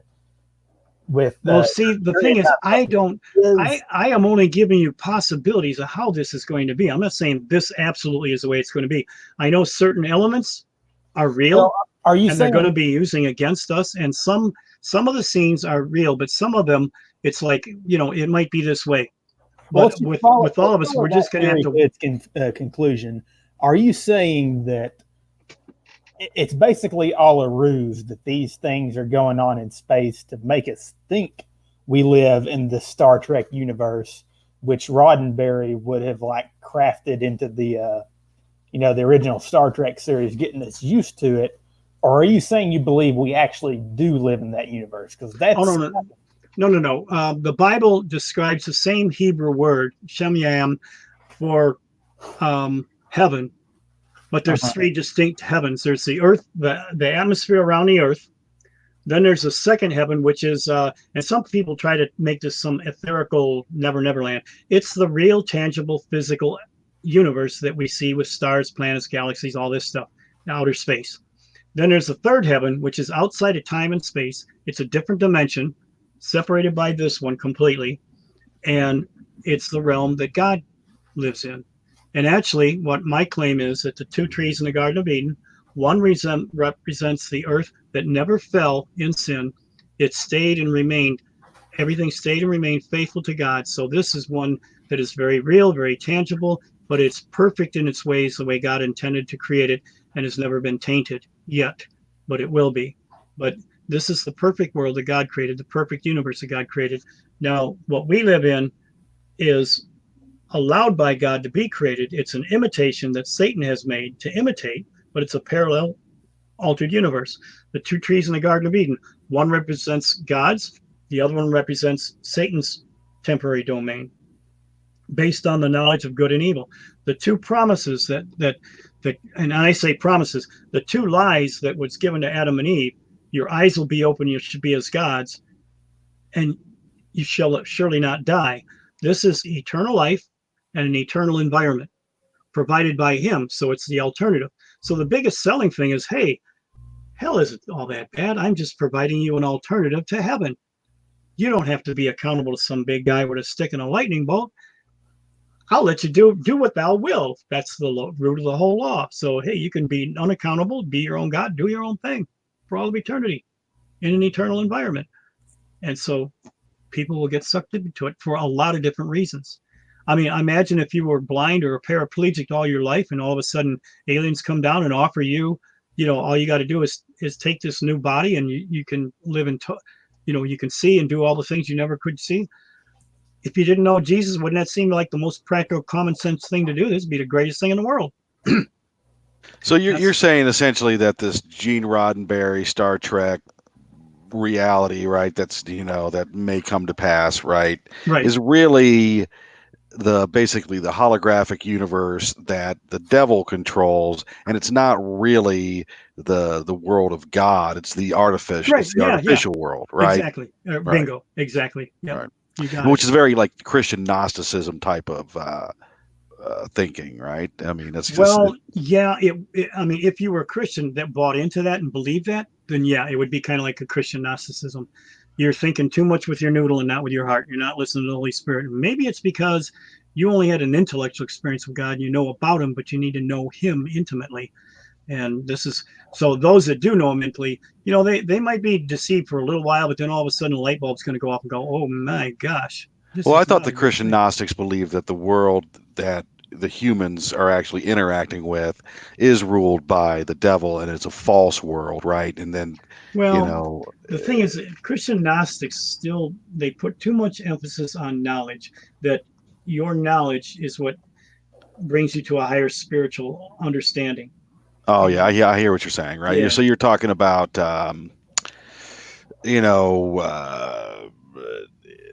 seeking God through knowledge versus seeking God or divine intervention or something. Exactly. Yeah. There's certain things that man will never know unless they are close to God. When God can trust you to know certain things, he will do it. And that's based on, if you're willing to come before God and let your personal life be molded and shaped by him, then he can trust you with bigger things outside.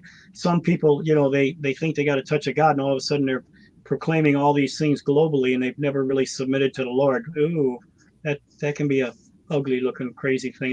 That's where you end up feeding your congregation Kool-Aid that really you shouldn't have drank. Right. And when I was talking about this idea being similar to Christian Gnosticism, I was more talking about the idea that that the creation that we live in is a false creation. Now that I totally agree with that, because that's basically what quantum physics has confirmed to us. This is a doggone computer program that I'm stuck in. But hey, you know what? Now that I'm stuck in it, now I know how to get out. Just take the bridge. It's already been provided for you. Just take it. Right. God, I love that. It's so darn easy. Yeah. So Zach, you should read some Philip K. Dick, especially his last 3 novels. You'd enjoy those. Yeah, I might give those a shot. All this, it's a lot of really confusing material because I don't know exactly if any of it is contradictory to the Bible, and it's one of those instances where I would like to have multiple kind of like Bible experts get on and talk about these different theories, because some of them, like, okay, for instance, what you're saying, the space basically also being the devil's domain and that it's all holographic. Can you like for sure point to a spot in the Bible that like kind of lays that all out, or are you coming to this completely through these ideas completely through modern day quantum physics? Oh no, I've got chapter, text, and verse for everything that I say. I've got scriptural references for all of it. Okay. That's why some of my newest videos, I got two trees, 2 slits. This breaks down quantum physics so that everybody can understand it. In my museum, I've got visual displays that shows the simplicity of things that otherwise would be rather complex, but there is a way to make it very simple so that everybody can understand it. That video needs to be, I don't know if it's posted anywhere. That one really needs to be out like to now. Now I do have it in a PDF, or not a PDF file, in a whatever the normal, I think it's a MPG. Yeah, MPG 4. I think I got it in MPG. Or MP4, is that what you're talking MP4, about? thank you. Yes. The MP4. video file, right? Now, guys, I'm not doing this for money. I'm doing this because we don't have too much more time, and I want to get it out. I don't know. I know Skype has a volume where I could just cut, paste, and you got it, man. Watch it and enjoy it. I mean, I'd be more than happy to give all 4 of you a copy if you want. Matter of fact, I'd be happy to give you a whole lot more if you want. It's a matter of getting it to you. I don't think Facebook, some of them files would be maybe too big to post it on instant message Facebook. I could try it that way, but that's if you're on Facebook. But if you have Skype, we can hook each other up as friends, and then I can just send it to you for Skype. And I'd like all of you to have some of those videos. I think it would, it's really. Yeah, I'd be interested in watching sense. some of them. Maybe Zach, you and Jim can hook up and you get this information and you can propagate it to the rest of the folks on the call. Sure, we'll get it figured out. I'd love to send all of you. What are we talking about? Because I was absent for there a little. Jim's got some videos he'd like to share with us, and I think Zach and Jim are going to get together and find a way for Jim to get this information to Zach so that Zach can share the videos with us. Okay, are they on any kind of file video sharing service currently? No, I can give them to you. They've got to work that out between them. It's okay. No, I'm just going to give them to you free. If you got Skype, if you're on Skype, I can send it to you Skype that. I can put Skype back on my computer, and you can send them to me, and I can download them. Okay. Well, when you get a screen name and stuff, let me know, and we'll make it a deal. I'll do it. Sure. Okay. Cool. So were you wanting to wrap up? You said we didn't have much time, or do you mean we don't have much time? We don't have much time on this planet. I mean, we got like 7 years, man. That's about 7, maybe 8. I want to be careful on that. I don't want to start guessing games on dates. We are presented with a different scenario than I ever thought was going to happen. So I have to be very careful. I got little snapshots. Certain things I know are going to happen, but I don't know how they interact with a lot of other things that are going boom, boom, boom, like dominoes real quick. You say, so are you like Alex Jones? You think that in the coming year, we're all basically going to be dead? Oh, no, not at all. No. Well, if you want to be a jackass, you're going to get the rewards of a jackass. You probably are going to end up dead. There's going to be a lot of people end up dead. But I think God is in preserving life. Even in the some of the judgments that are going to happen, let's say at the hand of the 2 witnesses or whatever, they're not going in to wipe out countries. They're going in to put plagues, but the plagues aren't killing anyone. The plagues are a beckoning, a call to repent and get your lives right as a nation. Start honoring God. Don't honor the Antichrist system. Honor God. Now, who are the 2 witnesses of prophecy. I mean, if you had a guess, I mean, Well, I can't guess, but I guess the thing is that when I look at the scriptures, everybody, when it was foretold that Elijah would come and prepare the way for Christ, so they're going, "Hey, where's this guy Elijah, man? Where is he? I mean, we missed him. We were expecting, either Jeremiah or one of the prophets, some big name person to come." He says, "Yeah, you were looking when you thought Elijah would come, you were looking for somebody that came from a palace with fine remnant, right?" And they said, "Yeah." They said, "And what did you find?" He says, "I tell you, there has been no greater prophet than John the Baptist. John the Baptist is Elijah." Now, and that's what it says in one gospel. In the other gospel, it says John the Baptist came in the likeness, or John Baptist came as, or rather in the likeness. I'm paraphrasing. I can't remember what the original King James word is, but it basically means he comes, his persona reflects the same as what Elijah's, ministry was. And so they had missed it because they're looking for, so I mean, according to the popular things people are looking for two people in sandals and in robes, like Gandalf or something, with a staff and a crystal ball and fire coming out of their mouth. That is so, oh God, they're never going to see it. These are two people that come in the likeness of Enoch and likeness of Elijah. And the fire that comes out of their mouth, fire means literally fire, but it also means refiner's fire, something that reproves, correct. That's the word of God. They're going to have an answer for everything and anything, and it's going to be undisputed. What they're looking for and what they get is going to be something totally different. It's going to be nothing of what they expected.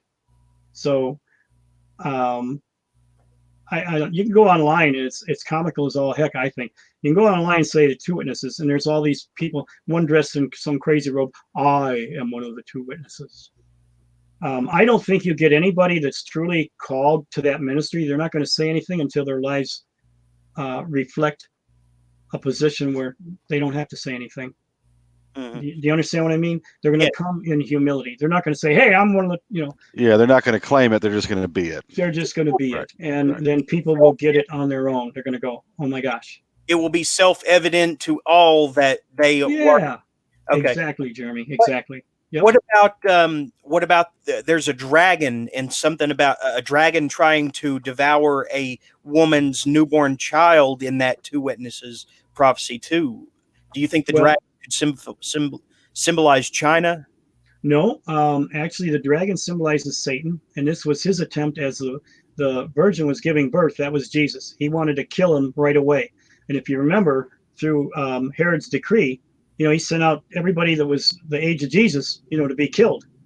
And so that was the fulfillment of that part. But in that also, I mean, there's a lot tangled up in that one vision.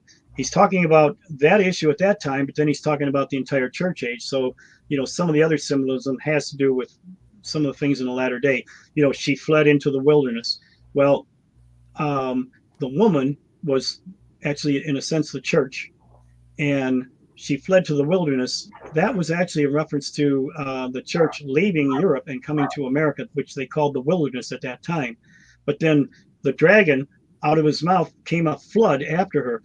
The first Christians, the pilgrims that landed on the shores of America, they were excited to be able to share with a whole society of peoples that never heard of Jesus. Indian tribes were getting saved by the entire tribes. I mean, there was an outpouring of God's Spirit that was amazing. So that all of these people were saved, and the Indians thought, man, the white people, they're great. They gave us Jesus. This is the most wonderful thing that ever happened to us. But the enemy came like a flood. Other whites came. They're seeing all of the resources that are available here, and they betray and lie to the Indians, and the Indians are devastated. They're confused. They're angry. I mean, what is up with this? They did this to soften us up, and now that this other group comes, and now they're killing us. They're taking our resources. They're taking our land. They're making us go on these reservations. It was a huge betrayal, and they couldn't tell one from the other. They didn't really know. And so, the ideas came out. They lied to us. They got us vulnerable so that we would open up our land and everything else. And look what they've done now. They've taken it. So then the horrible Indian wars, going all the way up. I mean, I know that someday I'm going to have a bug in Trump's ear, and I'm going to be able to tell him, if we really want to make America great again, now this is going to be a time when all the New Agers and everybody, they're gone, and all their resources are left behind. And basically the church is going to have access to all this resource. And I'll be able to tell him, Don, you probably know this already, but I just want to let you know that if we are going to really let America great again, we have all these resources. We need to honor every treaty that we've ever broken from every American Indian tribe. Give them the first pick of the land, give them as much as they want and wherever they want. You want to make America great again? That's the first step. Now you're going to have America so solid, so united. I mean, those Indians during World War II, they joined the service. They figured, hey, okay, we're under the boot of white America, but it's darn sure better than a jackboot of a Nazi or a jackboot of a Japanese. Let's fight these guys. At least they feed us and take care of us. These other guys, they're just going to kill us. So they fought loyally and heroically. Can you imagine how they're going to be if they're given first choice of anything and having their treaties respected and honored? America's going to be united like we've never been united before. And that's why I say the first 3.5 years is going to be awesome, man. I can't wait for it. I'm like a kid waiting for Christmas. I can't wait to see that day happen. I've waited 24 years for it, man, and now I'm excited. It could happen. Something triggers it off to start and happen this year. I'm not going to fill in the blanks on anything else. I want to be careful because things are happening so different than what I had preconceived before. I just want to be careful not to mislead anything. But to me, just throwing these ideas out to you guys, if things happen that way, then you have a reference for it. If they don't, hey, you know what? I wasn't hawking and selling you my special tinfoil hats that are going to get you through. I didn't require anything except a little patience to hear me out. If you don't need it, praise God, you didn't need it. But no one loses, just a little bit of time. So I'm good with that. I've spit it out, and now if you need it, it'll be there and you'll remember it. And if not, who cares? We'll go on. Things, I thought everybody's going to live and be healed in Detroit. No, everybody's going to die to such a degree that everybody's wondering what next going on. Now, when you say something's going to kick it off, is this something going to be a bad thing or a good thing? Oh, no, it's a good thing. It's a reset. It's a reset. If you watch that movie, the Mark Taylor story, it totally explains all of that. And it explains it, from a biblical perspective. This guy isn't just making up stuff. That's what I liked about him, too. He's got scripture to back up and say whatever he's saying. And he's very careful on how he says what he says to separate speculation from thus saith the Lord, what he feels God had told him. He's very much kind of like, what I'm doing. There's a guy in Detroit here. His whole ministry, he's poured his life into it. Pastor Steve Upshur, a friend of mine, and another biker. He spent the last 40 some years trying to unite people across denominational lines, across racial lines, ethnic lines, and everything. I think he's done a pretty doggone good job of it too, because hardly anybody's bought the race baiting or anything. We are in such a unified church here in Michigan, and I think it's because God has prepared us for this ground zero revival that's going to happen, and apparently it's going to happen in Detroit. So we're just trying to get ready and be obedient to what God has called us to do and to be. So, it's pretty cool. Yeah, I do have to get going though. I'm 7 o'clock. I'm kind of toast. I've been doing all kinds of stuff. This Roman Centurion thing. I thought that was a good note to end on anyway. When you said that about God and the 4 years that were coming. So yeah, and thank you for coming on and talking to us. And well, thank you for having me, because I realized I'm coming from quite a different vantage point, but I got to tell you, Jeremy and Gregor, I know you guys aren't Christian, or at least I am. I don't. Oh no, Jeremy is. Sorry. Oh, I'm sorry, Jeremy. Excuse me. Yeah, Jeremy and Zach No, I'm are. sorry. I just don't disclose my religious or spiritual beliefs in public. Well, go ahead. I appreciate you, Gregor. I mean, you guys are you've been very nice to me. You've been very patient. You've listened. You've added. I mean, I've had a great time with you guys. That's why I want to give you all my stuff free. Whatever you want, I want to give it to you. You need to. Zach said that you would be willing to give us like multiple shows. Would you be willing to come back in the future? Absolutely. Yeah. Okay. I had a great time Fantastic. with you guys. Definitely. Sweet, and I'll definitely get in touch with you, and we'll, do the whole media thing. Get all the. I know you said you had the NP4 video, maybe copies of the. Because I've read your book Beyond Science Fiction. I don't think Jeremy and Gregor have, and Gregor said he wasn't able to find the ebook version. Honestly, I can't either. I can't find it on Kindle. Yeah, I can't find the Kindle version on the site. I've been looking. Well, when we get hooked up. When we get hooked up, I'll send you a PDF file. You can read it. It's yours. Excellent. Okay. Yeah. Fantastic. Well, all right. Thank you, sir. All right, guys. Well, thank you for having me. Thank you for coming on. You have a good night. All right. You too. God bless. Bye. Hey, how do I turn me off? Down there at the bottom right, should say a little X says leave studio. Oh, yeah. Okay. All right. Thanks, guys. Talk to you later. See you. Bye. Okay. So, I mean, that was pretty positive. What does everybody think about that? That was a pretty fun, crazy show. I agree. Yeah, I've still got agreement with him on pretty much everything, but some of the specifics getting into, I guess for lack of a word, once it starts getting into Star Trek territory, it's not necessarily it's not necessarily that I completely shut it out of my mind. It's just once it crosses that line, I start getting way more skeptical than I typically am, because it seems, and I've thought this way, with a lot of the conspiracy guys, especially David Icke, is that they go so far into this direction, and I'm not saying Jim has done this, but this is why I put the blinders up. They go so far into the, researching this stuff. It's like sometimes it's like a little counter thing, and they get deceived themselves. And I don't think you can really dig into David Icke stuff and not think that he has been freaking, just completely. I know people who watch presidential. Yeah, people who watch presidential addresses on slow mode and try to pick out every frame. Dude, he's a reptilian. Look. And they watch the whole 2 hours like that. Recently there was a people slowing down one of those presidential addresses on the coronavirus, and they're claiming that what are they saying it is? Some sort of a mini drone is flying by the camera. What point? I love it. Yeah. Yeah.